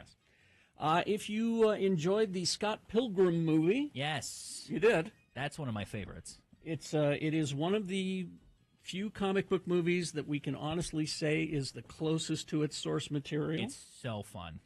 It is a lot of fun, and Netflix has been threatening an anime series for quite some time based on Scott Pilgrim. Well, they just announced last week that all of the voice actors will be the stars from the movie. So Michael Cera will voice Scott Pilgrim. Mary Elizabeth Winstead will be back as Ramona Flowers. You've got Kieran Culkin, Chris Evans, Anna Kendrick, Brie Larson, Allison Pill, Aubrey Plaza, Brandon Routh, Jason Schwartzman. All of them. There were a lot of careers started in this movie. And a lot of people talk about how much fun they had on the set. Remind me of shooting what that. Scott Pilgrim is about. I don't remember if I saw it or not. He was in a band. It's confusing. It's a little confusing. The story isn't why you watch it. He was in a band, and he was dating this girl, and the plot of the story of the movie was that the 7 ex-boyfriends... Exes. The 7 exes. One of them That's wasn't right. a That's boyfriend. true. One of them was not a boyfriend. The 7 exes of this girl he's in love with have decided to come back and fight Scott Pilgrim. Who wants to date her. So he can't date her until he defeats the exes. I didn't see this. And what made it so fun? What made it so Well, fun? one of the exes had vegan power.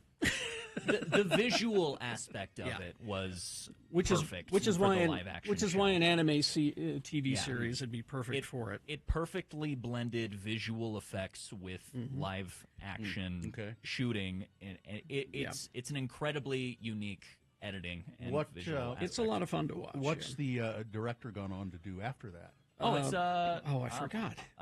He's Ever? well known. Why can't I look think that of up his for name me right real now? quick? I don't have that here in my story. If you asked any other time, I'd be able But to. the other good news about this series is that the original creator of Scott Pilgrim, the comic book guy Brian Lee O'Malley, along with the writer, they've they're involved in it. So they're staying true to the original source material. Edgar Wright. Edgar Wright. Yeah. Oh, Yeah. Yes. There you go. Why couldn't I pull that name out? I know. I had the same problem. Let's see. We got a new writer for the Fantastic Four movie, Josh Friedman. So you can look that up if you'd like. And Interview with the Vampire.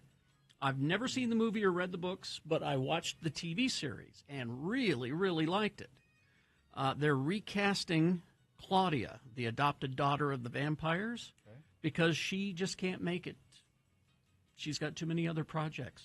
Well, good for her. Or as she put it, a variety of reasons.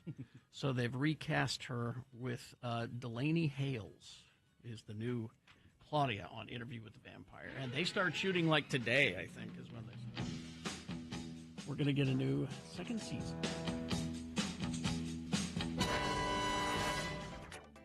Traffic. Honestly, it's not too bad on the roads incident-wise. And our first snowplow report from Mount Doom. Oh? Yep. What is a snowplow report? That just means we got one. Oh, you got one. Okay. Yeah. The incident I am seeing, though, is still that one plaguing northbound I-15 near Draper. Just so much slowage going on there due to the accident that happened hours ago that is still being cleaned up. I would heavily advise avoiding that area if you possibly can, but outside of that, the roads are just normally bad for the snow that we're getting. That is brought to you by Fort Desolation Fest. Is June 8th through the 10th in beautiful Torrey, Utah. Experience 3 nights of live music featuring Ben Harper, Shaky Graves, and many more, plus 3 days to find adventures in Capitol Reef National Park. Get tickets at FortDesolationFest.com. Thank you. All right, we will take a break. We will be, we got some messages here, about 3 minutes worth of messages, and then we'll get your next keyword for you to enter to win the $1,000 that we're giving away today. Mm-hmm. And then we'll play a song for you, and then after that, it's the boner recap. So stand by for all of that. And remember our phone number, 877-602-9696. You can line up for the boner recap now if you'd like. That's up to you.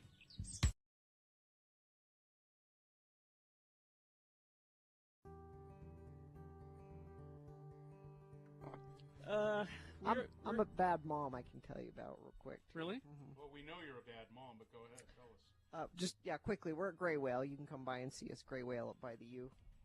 Come and get a first-hand look at a really bad mother. Yeah, I'm right here. So last night was country fair at Festus's school. Now, country fair is not like chickens and cows and like you would. That's why they call it a country fair, because it has nothing to do with that. No, it's a country fair. Oh, it's okay. So it's not a country fair. It's a country fair. It's a country fair. Australia. Yeah. Yeah. What country did Festus have? He had Iraq. Oh, of course good. he did. Yeah. And so yesterday. Is that because they knew his father's a terrorist? No, he has a brother who's serving in Iraq. Oh, that's okay. He's been there forever. I wish he'd come back. But yesterday, after school, Festus said, well, everybody said they're bringing food.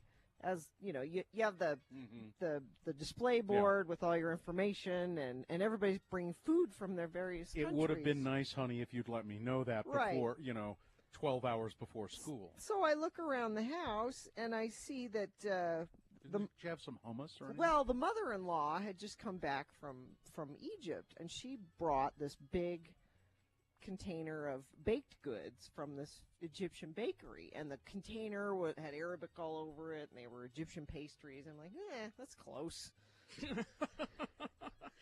Wait a minute.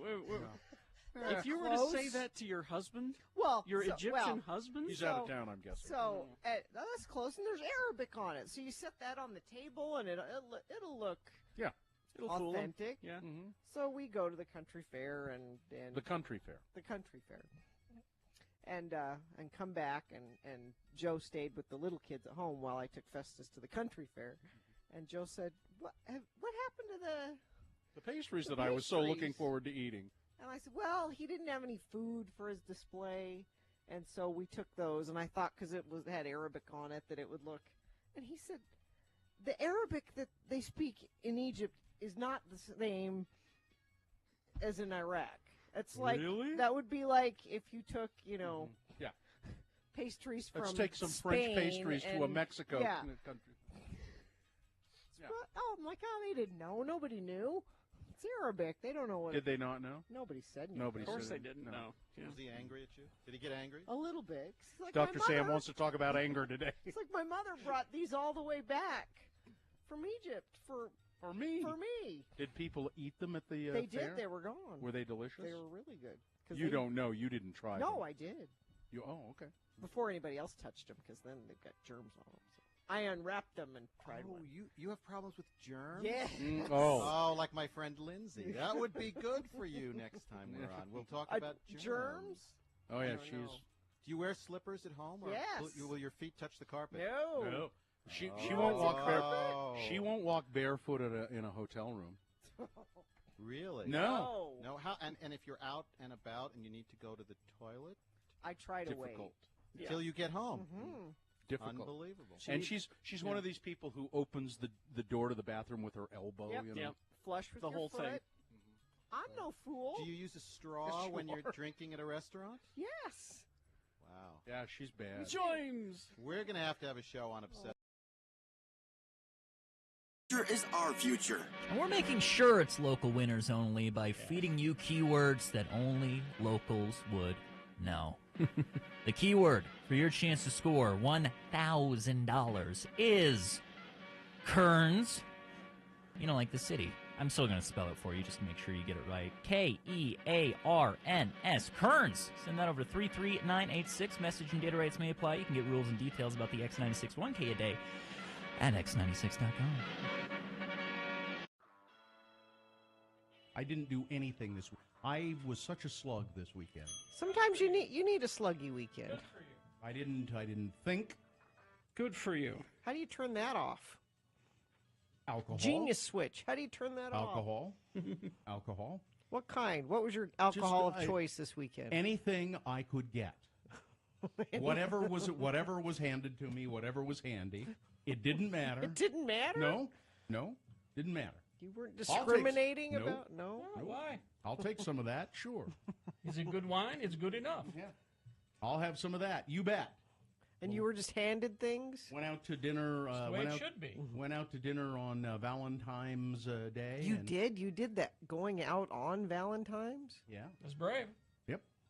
Had a nice dinner at Copper Onion, and you know, pork belly should be one of the major food groups. I agree. It really should be. What was the pork belly on, or was it? No, just, it was just pork belly. It was just out there being pork belly. Pork belly with some cherries and some Brussels sprouts and turnips. You know, just kind of as a little side starter, dish, a little starter to the evening, and then nice. Man, did you take in your surroundings? Did you look at the other people that chose to go out on Valentine's Day? I See did. How in love they are. I or did. Not? There was. It was. Well, it was very busy. Copper Onion was very busy. I assume all the restaurants were very busy on Saturday. Did you go out on Saturday? No. No. So the restaurant was very busy. To the table to our left, two guys out on a Valentine's date. Guys? And then a table across from us, a guy and two girls. And they kept they were quite annoying. Because the guy kept hanging a spoon on his nose. You know how you do? You take a spoon and little kid. Yeah, and you hang it off the edge of your nose, or he would put it across his nose, and then he would insist on one of the girls taking a picture of him. And this kept going on, and then the spoon would slip off, and then he would just laugh uproariously. Were these 12-year-olds? And they thought it was funny too. No one's ever done this before. And it kind of went on, seemed to go on and on and on and on. And then they had the waiter take a picture of the three of them together. Can you believe this? It was just. This has never happened. And I kept trying to think, now, what kind of a Valentine's date is this? Threesome date? I guess. He was, polygamy date? Maybe he was paying for them. That could be. Could have been that would explain why they were laughing at the spoon joke. Yeah, the spoon on the nose. They were hilarious. paid. Hilarious. Spoon on the nose. Yep. Man, this is good. Good stuff. Good stuff. And those were the only. But mostly I was just fixated on my sweetheart sitting across the table from me as we enjoyed a delicious meal. I'm glad you did.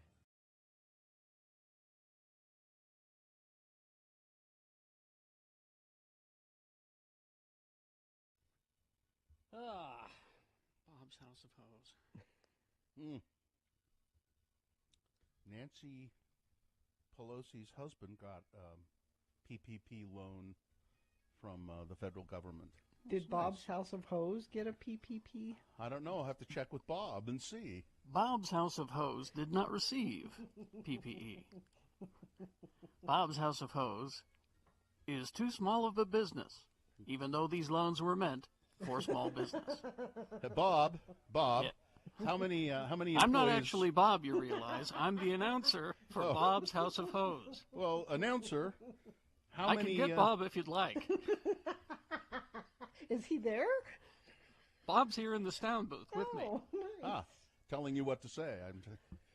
What do you want? Bob is the only employee at Bob's House of I'm an Hose. independent contractor. Obama!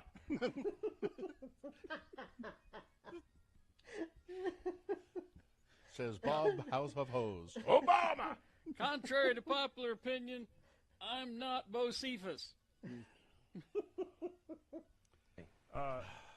Obama! There he is. On a continuous loop. Never get tired of it. It is a good one. English beats. Oh, it's time for the boner recap. It is indeed. Do we have a contestant? Bruce. Bruce. Hello, Bruce. Are you there? I'm here. Hi, Bruce. Welcome to the Boner Recap. You have a chance, Bruce, to win a prize, and Nick's your buddy, Nick's your pal, will tell you what you can win if you correctly identify the winner of today's Boner voting. You're going to get a wombo combo of a Boner T-shirt and a mug. A Radio from Hell mug? A Radio from Hell mug. How's that, Bruce? I'll take them both. Okay, you will. Hang on, and listen, we're going to tell you, you got to tell me who the winner is first. Exactly, okay? you got to earn it here. So here we go. Boner candidate number one was, it's all part of the grand sporting tradition. A Utah man, Tony LeBlanc, Assistant Attorney General, has been replaced on leave. He also coaches the women's soccer team at Westminster College, and it is alleged that he encouraged freshman girls to participate in an initiation ritual that included answering inappropriate sexual questions. That was number one. Number two was, it was a freak accident, honest. A 47-year-old man needed emergency surgery after doctors found that he had a glass cup inserted into his rectum that he could not get out. And Boner candidate, I'm glad you find that amusing. And Boner candidate number three today was, you must surrender the goat.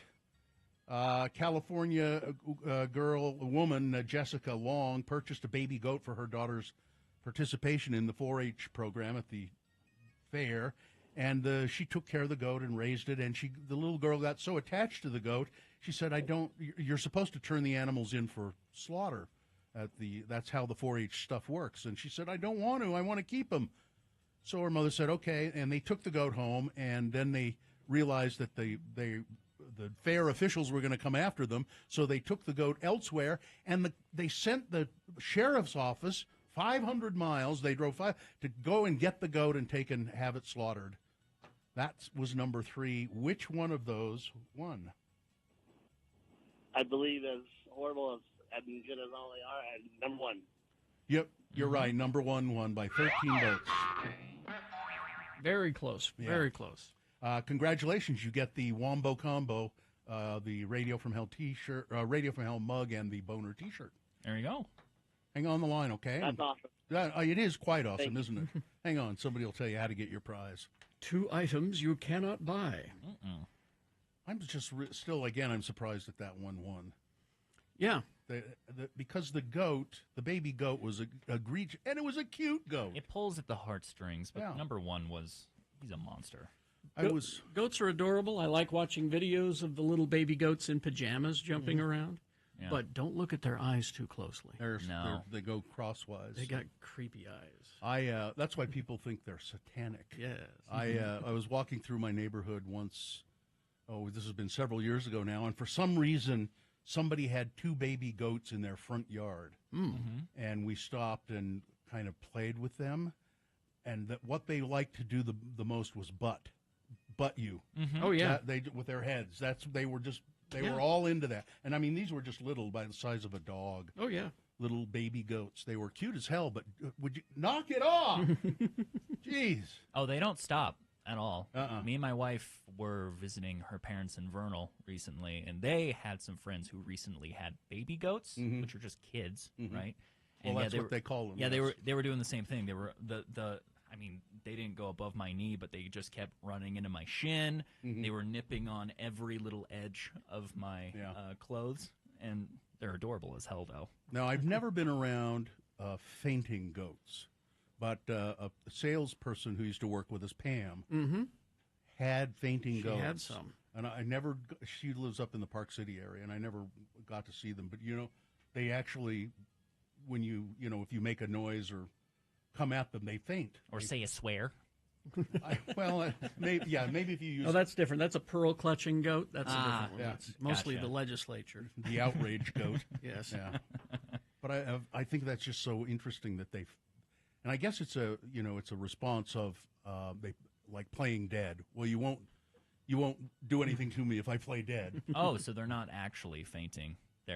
They are kind of. They're feigning the fainting. Well, no. They actually do kind of black out. Go to YouTube and look up fainting goats, and you'll see what we're talking about. It's very odd. I'll spend the rest of the show doing this. And I don't think they get very big, do they? Aren't they? I don't think so. I think they're small. Yeah. They're a smaller breed of goat. But goats, they do have creepy eyes. Yeah, very creepy. It's the eyes, and they can be pretty nasty too. Pretty mean. Oh, they can be mean. Yeah. Looking at a best of fainting goats compilation. Oh, it's wonderful, isn't it? Mashup. Yeah. Somebody in the chat room just put a GIF of one in there now. There's okay. a big goat scaring a small herd of the little goats. Oh. And the little goats, most of them just drop. Oh, I so see. funny. I see. It's the little brother tactic where you lay down on the ground and you're like, you won't hit me if I'm here. Boom. They do. They just drop. Boom. It's quite amusing. Evil eyes, though. And I think Pam said it's really not nice to. No. You can make them do it, but you shouldn't. Julie says their muscles seize up. So I guess they get so scared they just go. That one looks pretty stiff when he falls down. Their legs are stiff and their back is arched, like they can't move, obviously. But pearl clutching goats are part of Nanny Nation. Ah, there you go. Nanny goats. I got it. See. That's pretty good. Thank you, Texter. That's good. Yeah. All right. Well, we will take a break. Short break. And we'll be back with a full-strength Big Boy News and Opinnuendo. Uh-oh. Any of those stories that you've got? I got some. Just lying around, throw them at us, because we'll take them. All right? Stand by. You know that feeling? Katie loves horror movies. We all kind of like horror movies. I don't know. I like them quite a bit. Gina, maybe yes, maybe no. Depends. But these are the horror movies you should watch for this Halloween. Oh. It's Radio from Hell with another list, because people love a good list. X96. October 5th, something called Mr. Harrigan's Phone will be released. This is is it Stephen King or is it his kid? Yeah, it's Stephen King. Based on a Stephen King novella. Yeah. Donald Sutherland and J. Dean Martell from It. It's about a phone line gets buried in a grave. Yeah. Oh. And so you're starting getting phone calls from the grave. Yeah. On October 7th, Hellraiser. Yes. A reboot of the classic 1987 film. In this version, a young woman finds a cursed puzzle box and accidentally unleashes the sadistic, demon-like Cenobites upon the world. The film is attracting attention for the fact that it has not only recast the role of the main antagonist, Pinhead, who was played by a man, Doug Bradley, for years, but it has put a woman in his place. Might be interesting. October 14th, Halloween Ends. Yes.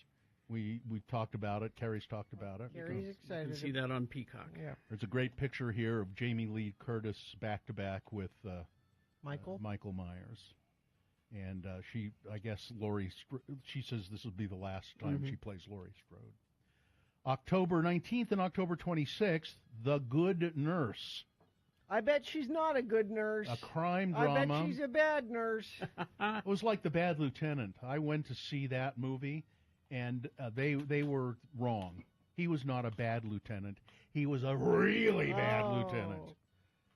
This is a crime drama, part of Netflix and Chill's October lineup. It follows nurse Amy, Jessica Chastain, investigating a series of mysterious patient deaths that begins soon after, and he looks guilty. Eddie Redmayne, playing another nurse, starts working there. He just looks weird. So, Pray for the Devil, P-R-E-Y, for the Devil, October 28th. And that's the last one on the list. That's about a young nun who was allowed to enter the Catholic Church's exorcism training program, which doesn't normally allow women. But, why not? You're mentioning newer ones, but this is a good time to remind people that Salt Lake Film Society has their Tower of Terror. Classic horror. Looks like this weekend you've got Mandy and Candyman, the 2021 Candyman. Oh, the recent one. Oh, it's a good one. So yeah, really you should go to Salt Lake Film Society and check out your favorite classic horror films on the big screen. All right.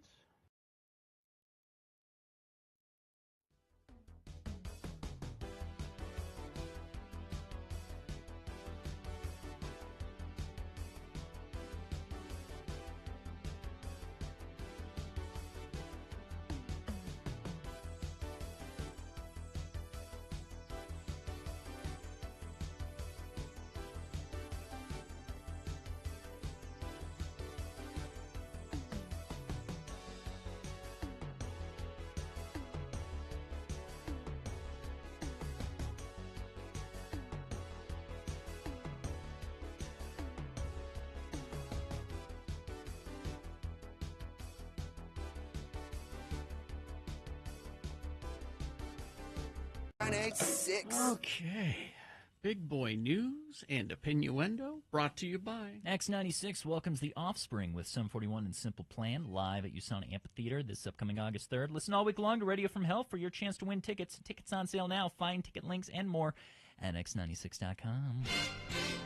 Prima Facie, a Broadway-bound play about a lawyer who represents men accused of assault and then is herself assaulted, was the big winner Sunday at the Olivier Awards, Britain's equivalent of the Tony Awards for live theater. It's a one-woman show starring Jodie Comer, who was in with Sandra Oh with what's it called? Killing Eve. Killing Eve. She's great. She was the evil person in that. This is one woman play. Jodie Comer was named, or the play was named Best New Play during the ceremony at Royal Albert Hall, and Jodie Comer was named Best Actress for her performance. The awards come just a few days before Prima Facie, and Jodie Comer will be coming to New York, and the show is scheduled to begin previews at the Golden Theater on April 11th. Its success at the Olivier Awards was unsurprising, they say, given that Prima Facie was a critical and commercial hit in London during its run last year. The play was just incredibly well reviewed by everybody. The New York Times said that Jodie Comer took a big risk making her West End debut. This is the first time she's really been in a play. I would assume she's been in some plays before, but this is the first time she's been in one as a professional, because she was pretty much an unknown when they found her and put her in Killing Eve. But they said she took a big risk doing it. And then there's this other winner. They won for songs, My Neighbor Totoro, which is a Japanese anime, but apparently it's a live stage version of adapted. Yeah, apparently. It's My Neighbor Totoro, an adaptation of the 1988 animated film, which is the first Miyazaki film I ever saw. Mm-hmm. And I was just blown away. What the hell is this? You know, it was incredibly good. It still is. Yeah. But it's a live stage production. It's a comedy, and but that's all it says about it here. I can't. It says it features several giant, fantastical puppets, including a furry cat bus. Yes. I remember the cat bus in the cartoon. So that'd be pretty cool to see, I think. So. I read about a play in the New York Times yesterday. There's a play that I've heard about, never seen. It's called The Play That Goes Wrong. And it's about anything bad that can happen during a production that happens. Right. You know, it's a comedy. Okay. And it was very successful. So now they're doing the Peter Pan play that goes wrong. And it's the Peter Pan story. Yeah.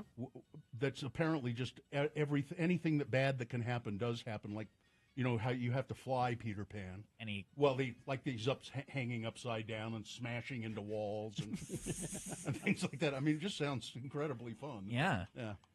Let's see. Chris Hemsworth is taking on fewer acting roles, he says.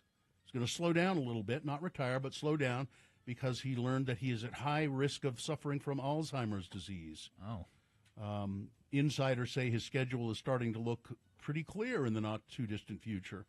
He has 4 upcoming projects, including revisiting Thor in an upcoming Avengers sequel, and an untitled Hulk Hogan biopic. Which I think is a mistake, Chris. But after those projects, as a source, he doesn't plan to take on many roles because of learning about his high risk for Alzheimer's. Hemsworth told Vanity Fair he's not talking about retiring by any means. One insider says it looks a whole lot like he's heading in that direction. Hemsworth discovered he's at high risk for the disease while filming his National Geographic and Disney Plus docu-series Limitless. He, I guess it's one of those where they do your DNA testing and things like that. That was a part of it. The plot, I didn't watch it, but from the promos that I saw, is that he was doing adventures. It was Chris Hemsworth doing adventures. I see. Yeah. So anyway, there's that. Robert Smith really wasn't kidding when he talked about tickets for The Cure's upcoming tour. Yes. Not only did he get fans a partial refund from Ticketmaster for their high fees a few weeks ago, now he's had thousands of scalped Cure tickets canceled and will donate the proceeds to a charity. When The Cure initially announced the tour earlier this month, which will be their first since 2016, the band issued a statement assuring that they didn't opt into Ticketmaster's dynamic pricing or platinum ticketing options, both of which caused a massive spike in ticket prices over the last few years. Thus, they used the verified fan tool, created a fair price range for their tickets, and made it so tickets wouldn't be transferable once they were purchased. Fans who may potentially have to sell their tickets can do so at face value only. Mm-hmm. It is a greedy scam, and all artists have the choice not to participate, Smith tweeted. If no artists participate, it will cease to exist. Mm-hmm. But fans and Smith alike were shocked to see that Ticketmaster's fees for certain locations were even higher than the face value of the ticket. Yep.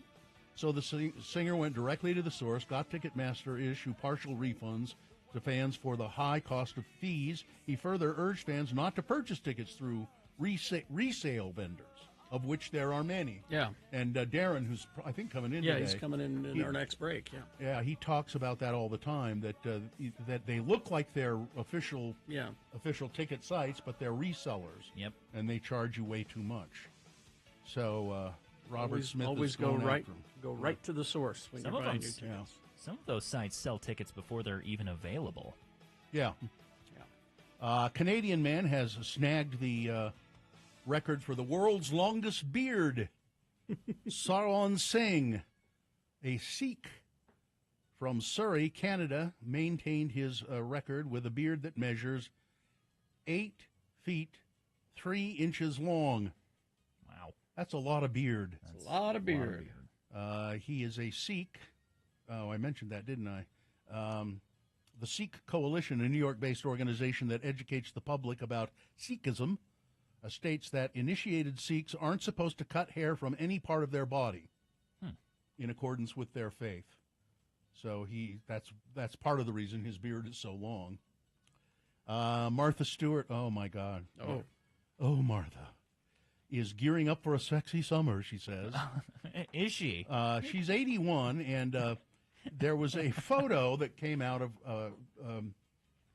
her a few months ago where she was cooling off in her pool. And she was at the edge of the pool looking up into the camera and kind of pursing her lips. She's 81, and she was gorgeous. And she said, I'm going to start releasing more of those photos. More thirst traps for More thirst traps, yeah. More thirst traps will be coming. Now I've got you some more corks. Oh, okay. I've got 6 of them. You seen? I put them on my. I got a few more. And there's this one's a duplicate, so I'll give this one to you. Martha Stewart's face Why on the do you corks. have Martha Stewart corks? Because she has Chardonnay. Yeah. Oh, and it was on sale, so I bought a case or two. Thank you. And it's a decent Chardonnay. But the corks have her face on them. Based on the number of corks, you've been really going through that Chardonnay. A couple of cases. Plus, I had that party. So. Cool. There you go. Yeah. Oh, one of them got away. Yeah, you should just look up some pictures of Martha, though. She just looks damn good. She said, I don't know how old. I don't age. I don't talk about age. Bill's got a crush on her. I do. Okay, that's fine. Did That's you look fine. up the pictures? Yes. She's beautiful. She looks beautiful. And she's 81. I'm just a little lost in this Martha love. Well, just get with it. It's a decent Chardonnay. I didn't know I was walking out with a Martha Stewart faced cork today. Yeah. Wow. The stars are speaking out about Elon Musk's recent changes at Twitter. Boy. So if you didn't know, the company makes users now pay $8 each month to get a blue verification check mark through a subscription to Twitter. That'll save the company. But you don't have to be, like if you were Hulk Hogan. We were talking about Hulk Hogan. Right. You don't have to be Hulk Hogan. Mm-hmm. But you can pay them $8 to be Hulk Hogan. Yes. So you don't know. And like the New York Times said they were refusing to pay. Yeah. And now somebody has hijacked the name, the New York Times, on Twitter. And he's posting all kinds of crazy stuff. I am. But, yeah. I saw a few other things. People, like, went and edited the script in their browser where you could change it to, like, a nerd emoji to see who was truly verified and who had paid for it. That's a Chrome add-on. Yeah, people did that. I also saw somebody went under... They paid for the subscription and then faked themselves being an official Ron DeSantis account. And then they posted a link to, like, raising funds for trans rights. Yeah. So, but the celebrities are saying they're not going to pay. Not going to pay it. A lot of them are. I mean, it started with Shatner, and then it just kind of everybody started piling up. He is running that into the ground. That is... It's going to go away. It is laughable, the decision that's being made there. It used to be fun. Twitter used to be fun, and then he came along and ruined it. Elon Musk. It's kind of fun watching him ruin it. I'm not going to lie. What color your snot is says a lot about your health. Did you know that? No. The color of your nasal mucus can help show what state of health you are in. For instance, clear snot, just clear mucus, it's normal. You're nothing particularly wrong with you.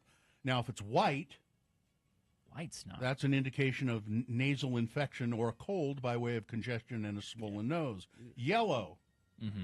Oh, boy. Yellow's bad. Mucus that begins changing color is a sign that a cold or some other infection is getting worse.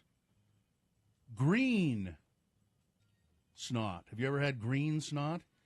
Yeah, it's been a while. That means because you have dead white blood cells thickening things up. Oh. It's advised for those sick more than 10 to 12 days to contact a doctor as the bacterial infection sinusitis, which is treated by antibiotics, might be in play. Red or pink. Uh-oh. You don't want either of those. No. And black, apparently it happens.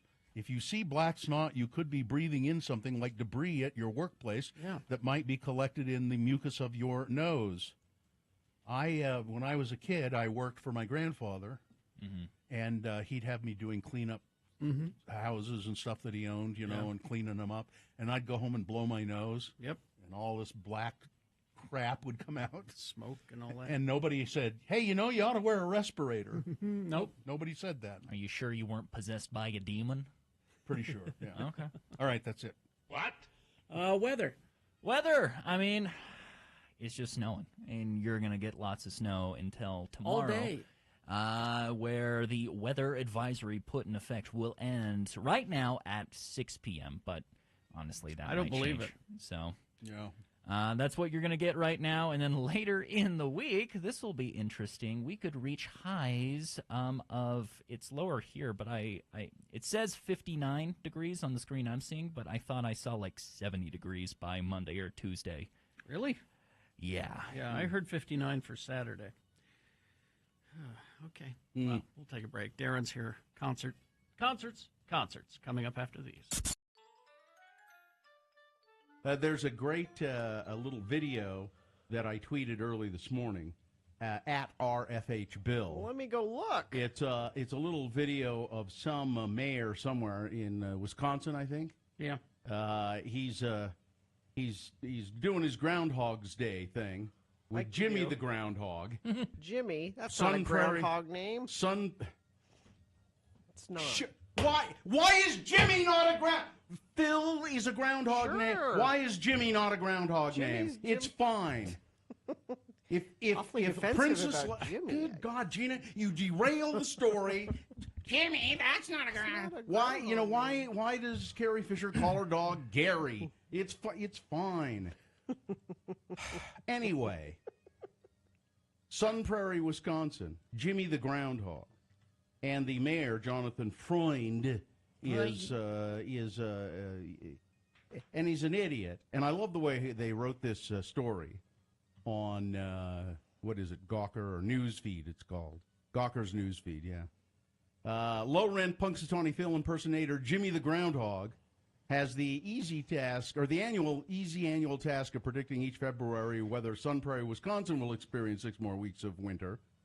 This year, the job got to him a little bit as he whispered his prognostication into Mayor Jonathan Freund's ear. The weather will be, got your ear, sucker!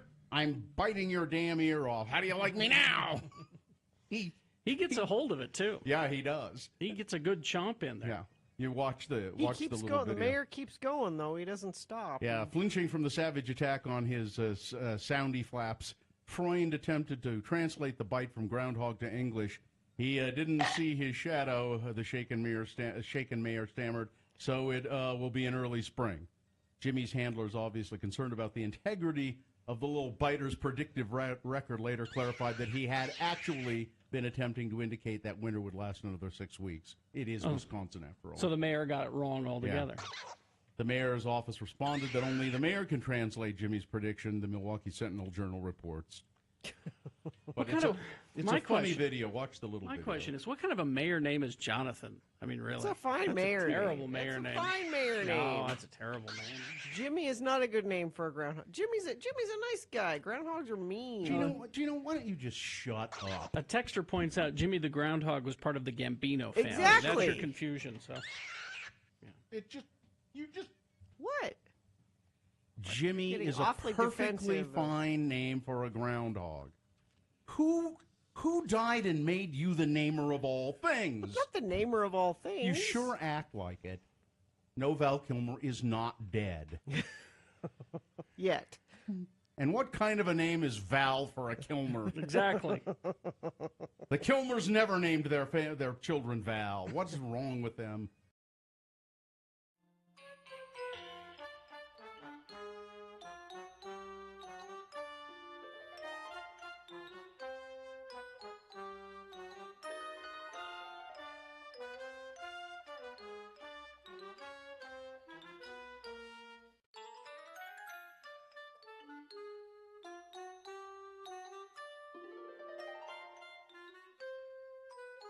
That world adventurer and explorer, Darren Piccoli from the stateroom. Where have I been the last month? Commonwealth Room, the stateroom Shoveling snow. presents. Yes. And going on a big camping adventure. Yeah. Are you going for a week? Or? Yeah, just 4 or 5 days. Yeah, sounds kind of nice. a spring breaky time, and Nice. maybe get away from the snow. Although Yeah, I good don't think luck. it's going to happen. Yeah. Darren, what's going on at the stateroom and the Commonwealth Room? Lots of stuff? What isn't going on? Yeah, there's So many shows. Tons of shows this spring. It's been really fun. Mm-hmm. It's been exciting. There's been really good shows. There's been interesting shows. And April is no different. I mean, we got a stacked lineup from the stateroom, the Commonwealth Room, the Eccles Theater. Yeah, it's there is a Depeche Mode cover band. There is Strangelove, and that's on the 7th. That is in what's that? This Friday? I think. Yeah. Where's Gina? Gina usually has my calendar. Right. I mean, the dates are on here. I think. Oh yeah, we got it. How have you heard them? They sound. I've heard them, via YouTube, and they sound pretty close. Pretty fun. I think it's going to be a good night. They're going to do 2 sets, and it should be a pretty fun. Well, this has excuse to go become a out. big thing. Has this always been a big thing? I think cover bands. Yeah, I've been calling it like it's like comfort food music. I think out of COVID, people kind of getting back into it. They weren't like super excited to explore new music. They wanted to hold. Well, if I'm going to go out, I want to make sure I like it, and blah, blah, blah. So there has been certainly a larger crop of tribute acts. Tribute is what I mean. bands. Tribute. It seems like there are more and more of them. There are. There's quite a few, for sure. I mean, we have a George Michael one in May. Really? George Michael Reborn. Mm-hmm. How? Because such a unique voice. I Boy, know. That's a good impersonator, I guess. Yeah, I hope so. You hope so.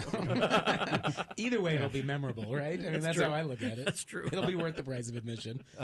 Gladys Knight is going to be at the Eccles. Gladys Knight's coming to the Eccles. I know that's going to be pretty fantastic. That's on the 8th. And I think people don't. Not that they take her for granted. She's had a connection to Utah. I was trying to figure out a way to put it because she's an amazing singer. Oh my God, like 10 #1 hits. And for I mean, she carried Motown at the beginning. Exactly. What's her connection to Utah?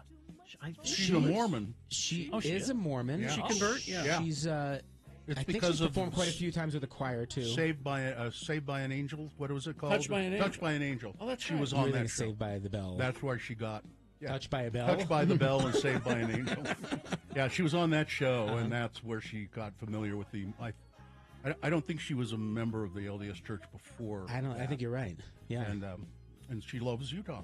She does, but she hasn't actually played like a show in quite some time. So I think it's going to be really fun. She's just amazing. I'd like to ask her what became of the Pips. I was wondering that too. I might ask on Saturday for you, Bill. Okay. Is it this Saturday? Yeah, it's no. It's the 8th. Yeah. Yes, that is this Saturday. Yeah. Again, I need Gina. I'm sorry. No, we got it. We got it. Yeah, so that's going to be a super fun show, and then we have more tribute. We got another Grateful Dead-ish cover band, but more specific to Jerry Garcia. So it's Jerry Garcia Band, okay, tribute band. Okay, not to be confused with a Grateful Dead. Correct. Band. Yes. Okay. No drums in space, Bill. All Sorry. Right. What is Nude Party? Nude Party is local, not local. I'm sorry, indie kind of hipster. Yeah, I listen to them. They're band. really good. Yeah, they're great. Yeah, they have a song called Chevrolet Van. Chevrolet Van. Very nice. That's on the 19th. That's on the 19th. Yeah. There it is. Yeah, you got that fun slide guitar. Yeah. On there. Huh. I think it's been a minute since they've been in town too. I didn't know that they were coming. Or I guess all of them. Well, that's why we do this. And then the drums come in. And Nick, you can find all this information at thestateroompresents.com. There you go. Simple. And sign up for our email list there. We only send like once a week. We're not that spammy. We try to just give you the information, let you know the show announces, give you the pre-sales, maybe some giveaways. Yeah, and should we go through the other ones you got coming? Yeah, we got Oh, Dawes. listen, I like that guy's voice. This is the Nude Party. Yeah. You said I dig what you do. Kind of Dylan-esque. Yeah. Yeah, A little bit. Yeah, they're an interesting one to describe. They're right? fun. Yeah. Dawes. On the 20th. Fantastic band. That's going to be an evening with. They're going to do 2 sets. They've played the Commonwealth Room before, and I think sold it out last time, but there are still some tickets available for that. Haley Hendricks on the 26th. Yeah, Haley Hendricks is really interesting. Another kind of like up and coming indie. It's really hard to describe genres these days. It is. Here, let me play some. Because people slide around. And they like to create their own name. Dolly Parton's doing a rock album, so Okay, Is that the end of the world, or is that what does that mean? This is Haley Hendricks. Yeah, it's like a singer-songwriter, but she's got some backbeat to it too. But great voice. And that one's doing great too. That's at the stateroom. I don't know if she's singing. Here we go. I've barely been to college and I've been doubtful. There you go. I would say this is indie. Quirky. Quirky. Yeah. It's nice. I like it. Yeah, it's along the veins of like Japanese Breakfast and those kind of bands, if you're familiar Something with you'd shyly clutch your books listening to with with your like big you'd headphones. snuggle up on a snowy day. Yeah, there you go. know? You're part girl, aren't you, Nick? Yes, he is. You part girl. You're aren't you, part kid? girl. Ron Pope on the 27th. Classic singer-songwriter. Okay. Been around, legacy guy. And then Triggers and Slips. Great local, kind of like Western, but rock. I mean, that's Morgan Snow. They did a whole cover of Alice in Chains a couple of years back, so they got like a grungy Western vibe, I guess is the best. Always a fun show. We usually do them twice a year or so, and it sells out. Did you miss Ron Sexsmith on that list? That was up at the top. I missed that. That's Number 4. tomorrow That's night. on the 4th. That's tomorrow, right? Not Ron Pope, Ron Sexsmith. Ron Sexsmith. That's not Ron Sexsmith. No, this is him with Marika Jager. That is, Let's find her when is wrong. that? That's tomorrow night. Yeah. Isn't today the 3rd? Yes, it is. Yeah, and actually... So you don't need Gina. No, I don't. I'm getting better. You're good. She enabled me. That was the problem. That's exactly it. And April 1st was the Stateroom's 14th anniversary. We didn't have a show this year. I think we've had one every year, but, it happens. So this month we're going to be running $14 specials on all the shows. Oh. So, go get on our email list at thestateroompresents.com. You'll get more information about that either today or tomorrow. Okay. Well, yeah, we're going to do that for the whole month. So, it kind of gives you an opportunity to go check out a band maybe you've never seen before, or just saves you a couple bucks. That can be fun, just go, somebody you just don't know anything about, just walk in and go, hey, I don't like this, I'm going home, or this is great. Hopefully you don't do that, Bill. Yeah. But I mean, it's, it's a way to... Yeah, it's you probably stick it out even if you're not I would think crazy so. about It's it. comfortable seats there. The sound is good. The drinks are cold. Yeah, there you go. At least... You can At least do buy that. a beer. I mean, come on. Yeah, $14 is cheaper than most dates out there right now. Yeah, exactly. You want to give some of these tickets away? Yeah, let's do that. Which one? Oh, why are you asking me? Because you're the boss. I think we should do Strange Love, right? Okay. I feel like that is the Depeche Mode tribute up band. your alley here at For the sure. Radio from Hell. All right. And let's do Gladys Knight. Gladys Knight. Wow. Yeah, let's do Gladys Knight. Utah's own. Let's get some people out there. You got those, Katie? All right. And, random callers. And I think Dawes. Also Dawes. Some Dawes. We're going to go for 3. 877-602-9696. You can go see Dawes, and remember, the beer is cold. Yes, the beer is cold. Always. Yeah. And if you want more, go to thestateroompresents.com. Thank you, guys. Thank you. Aaron. Good to see you. See ya. See you next month. All right.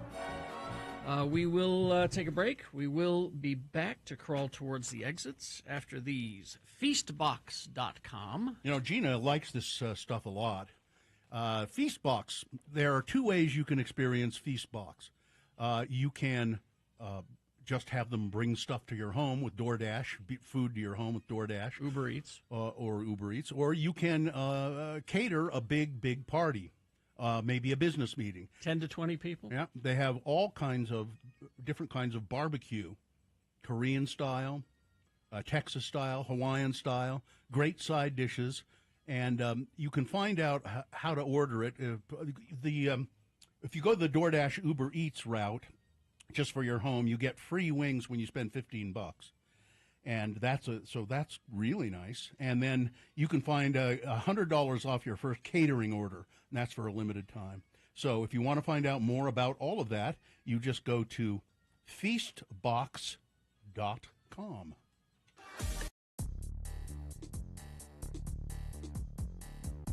Here you go. Listen to this. This will help you. It's the cat eating the red pepper. Yep. Red bell pepper. Sounds like a Wolverine. He loves that. It's cooked. It's cooked somehow. It's softened up. But it's a whole red bell pepper. I knew a cat once that liked canned diced beets. Really? Yeah. I've never known or owned an animal, cat or dog, I mean, that eats vegetables in any way. Because I saw a video that was also satisfying sound. It was two dachshunds, and they were wearing some kind of costume, and they were lying on their back, and they had stalks of celery, and they were they were loving the stalks of celery. And I've seen a dog eat an apple. So we've got about 16 deer up at the farm that have just decided that they're going to winter there in the Ogden Valley. Yes, and they're eating the trees, which is a problem. But shoot them. But my husband was cleaning out the fridge, and we had some old broccoli in there, and he was like, "Oh, I'll toss this out to the hungry deer. Surely they'll." The broccoli is still sitting. They didn't. You should probably check and see if the broccoli is harmful to them, because sometimes animals will eat things that, like deer will eat. There's a plant. They'll come down and eat people's shrubs. And it'll kill them. Now I should specify. I'm talking standalone fruits or vegetables, because we made our dog food for a long time, and it was a combination of a lot of stuff like rice, and then we'd throw in the California frozen, the triple. It's the carrots and the broccoli and I can't remember which carrots one it is. And bell. It's the Trinity. The bell pepper, carrots, and we throw that in there with some chicken, and we mixed it all together. We made and that's when they would eat it. But I'm talking a standalone, like this cat eating. Hand them a pepper. It's like, here you go, kitty. Here's a stalk of celery or a carrot. And you're talking about specifically carnivores. Yeah. You're not going to be surprised to see a deer eat a bell pepper. Sure. No, I would expect it. That's why I'm getting this broccoli thing Deer about the deer. Eat the surprises broccoli. me. Like it's winter, you're starving. Katie says our dog Vax, who is in there right now, loves carrots, cucumbers, fruits. Katie, we need a video of Vax eating a carrot or something like that. It gives him the runs. Broccoli, carrots, cauliflower, the California frozen vegetable bag. Yeah. Oh. I thought you meant the New Orleans Trinity Mirepoix. No. But this video, Carrie, this will be my my soothing. Isn't it video. soothing? Yeah, it's just. I mean, it's okay. It's not as good as the monkey breaking green beans, snapping green beans. No. But I'll take this one.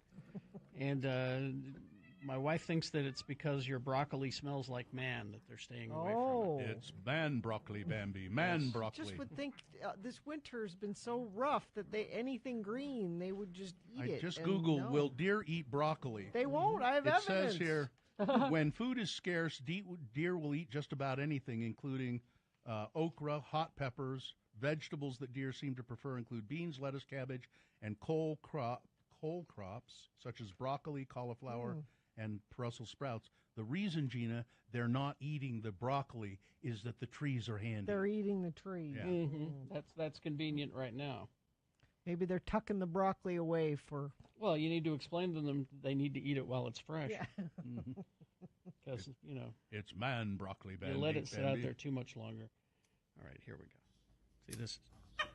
There we go.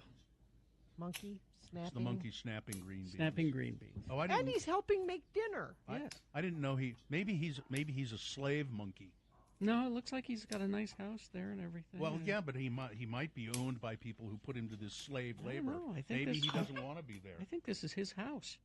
Oh, he lives with the fireplace? Yeah. Yeah, okay. I think it's his place. He's a well-to-do monkey. Oh, yes. Well, look how nicely he's a well-to-do. Well, look at his coat. I mean, yeah, that is a nice coat. He's groomed. He's doing good. Yeah. And actually, just not having a monkey snapping peas, but snapping peas is a satisfying. Snapping beans. It can be beans. Beans. Is a satisfying. I find it the most tedious job in the world. No, because it's like, you get it right in the sweet spot, and there it goes. No, I mean, but you have to snip the ends off. That's what I find tedious. Snipping them. Let's see. My dog's treats are carrots. He loves them. My dogs eat all sorts of veggies: carrots, spinach, peppers, zucchini. They'll eat almost anything. And see, my dogs, I guess they're picky. They get excited when we have pizza because they get the crust. But do you ever really just give them a vegetable to eat and see if I they tried. You Yeah. did? They didn't want it. Don't want it. Don't care. Nope. Don't want it. It's like cats can be so damn picky. You know, I'm not. As a matter of fact, with a cat, you feeding them one thing, and if you decide you're going to change their food, you have to do it gradually. Yes. Mix it in a little bit. Yes. You know. Oh, that's absolutely true. God. Although the latest drama in our house. What? Ripley, the water witch. What? She demands fresh water to the point where she has to see you put the water in the bowl. Otherwise, she won't touch it. Have you tried a bubbler? I have a bubbler for the cat. Maybe a bubbler would work. I don't know, but That's funny. She will stare at the water bowl and then look at you. Then stare at the water bowl and then look at you. And so you got to get up, get the bowl, and She's go. letting you know what she wants. And you go into the kitchen because she doesn't like the bathroom water. She can tell a difference? Yeah, go into the kitchen, make sure you see, and fill it up, and then take it, and she's right on you the entire time. Do you throw an ice cube in it just to give it a little... Oh, I didn't think about that. Many dogs and cats like to drink out of the toilet. Because it's cold. Yeah. Ripley's not tall enough. Essentially fresh. Essentially. I used to take an apple to work for a snack, and I'd bring it home. When I didn't eat it, my dog would steal it out of my bag. Well, I think you try a bubbler. They're nice because you only have to pour a pitcher of water in them every day or so, every couple of days. And when they get low on water, they start to make a sound that sounds like you have a little running brook in your house. I worry that the next thing that'll happen is I'll have to be giving the dog Perrier water because it's bubbled. You know, that's what I'm worried about. It's a slippery slope, Bill. Okay. Especially with the princess. All right.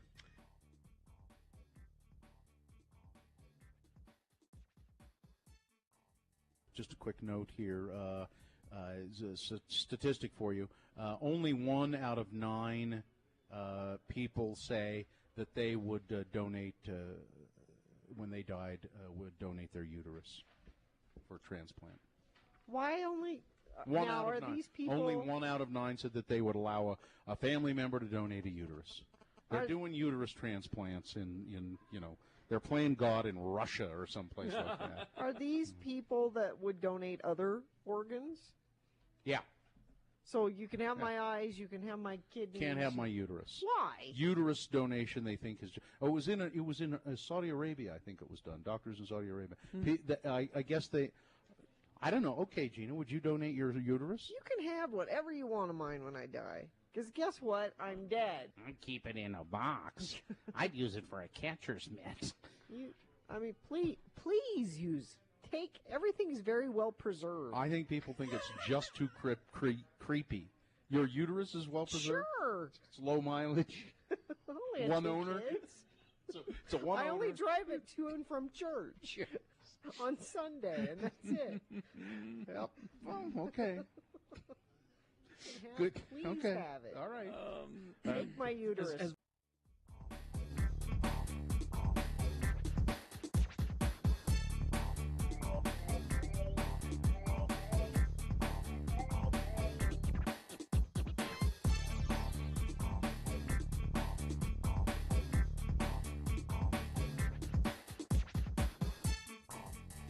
On this day, yes, in 1982, Simple Minds released Promised You a Miracle, the lead single from their 5th studio album, New Gold Dream. Haven't heard that song in a long time. Yes, I had to dig it out. Yeah. We're about done here, aren't we? Yeah. I was looking at this promo that we're going to do. Yeah. For tomorrow's show. And I think I'm excited because I don't see any mention of Utah Word of the Day. Uh-oh. Does that mean we're not doing it? Yep. Katie said no. Katie's saying no. Yeah. Wait. Tomorrow we are doing it? We are. Okay. Well, I have a confession to make. What's that? I had some extra time this weekend, and so it's already written. Oh, well, look at that. Look at you. There you go. Getting ahead of the One game. step ahead. Yeah. It's not very good, but it has the benefit of being done. Yeah. I'll throw it in here. Let's see. Just start your line with, and Utah word of the day. Wait, are we doing the promo now? All right. Yeah. Yeah. Oh, okay. This is where we do it. Yeah. I guess we were talking about it so much, I didn't realize we were just jumping right in. Are you ready? I am. Okay. If you've been missing out on the Radio from Hell shows, then you've been missing 4 key words to help you win $1,000 in the X96 1K a Day cash contest. You're also missing out on Frank Christ, Boners, and me, Nick Davis. I'll be covering for Gina all week long. So make sure to tune in tomorrow morning show for the 1K a Day cash contest, a new letter from Kyle, and the Utah word of the day on X96. So there you screwed up your own name there. That's How pretty. about that? That's pretty. How did you do that? That's pretty dumb. Wow. I can't say. Would I ever say all Billrid? No, I wouldn't. I would never say that. There's too many Nicks, so I guess I just forget sometimes. Nick is not a name you run into all that often. I'm literally best friends with another Nick Davis. Wow. Nick Davis. Yes. Not a Dick Davis. Not just a Nick, but a Nick Davis. Uh-huh. We were roommates for a while. That must have been confusing. Yeah. Did you open each other's mail? Did you wear each other's clothes and watch TV? The renting company did think we were trying to pull a scam, that they didn't understand how we were scamming them, but we had to physically show up to the renting office and show our identification. What kind of a scam would this possibly be? I don't know, but it looks fishy when you look at a renter's applicant list, and it's Steve, Nick Davis, and Nick Davis. Well, see, that's your problem. You should have put Steve in the middle. Yeah. Make him a Nick Davis sandwich. There you go. There you go. All right. You would be the bread. Yes. Yeah. I'm happy to be the bread. Warm and toasty. I think we're good. Yeah. We got all business taken care of? I got to go put my corks up. Yes. Fine job as always, Katie. Live long and prosper, bitches. Don't you know who I am? Remember who you are and what you stand for. All right. Let's see. Marcy is next.